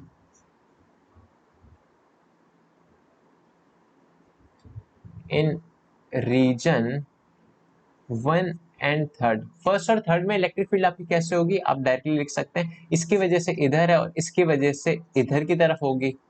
तो रिजल्ट आपका आएगा E will be equal to sigma by two epsilon naught minus sigma by two epsilon not. तो E जो होगा फर्स्ट और थर्ड में वो जीरो होगा, ठीक है, in region first and third. Okay, और electric field in region second, second region में कैसे होगी, यहां पर इलेक्ट्रिक फील्ड देखिए इसकी वजह से इधर है पॉजिटिव वजह, और नेगेटिव की वजह से भी इधर है, एक्चुअली यहाँ नेगेटिव होगा बच्चों। ओके, यहाँ नेगेटिव होगा, तो यहाँ पर जो आपकी वैल्यू होगी E will be equal to sigma by two epsilon naught minus minus sigma by two epsilon not. तो यहाँ पर हम इजीली बोल सकते हैं, या आप डायरेक्टली इसको प्लस भी लिख सकते हैं। तो ये कितना हो गया, sigma bye epsilon not. Okay, तो ये चीज आपको ध्यान रखनी है। तो ये आपका चैप्टर खत्म होता है, आपको सारी चीज अच्छे से रिवाइज करनी है। नेक्स्ट चैप्टर में हम मतलब नेक्स्ट क्लास में हम न्यू चैप्टर स्टार्ट करेंगे। सो दैट्स इट, बहुत इंपॉर्टेंट था गॉस लॉ, एक ही लेक्चर में हमने इसको खत्म किया। So that's it.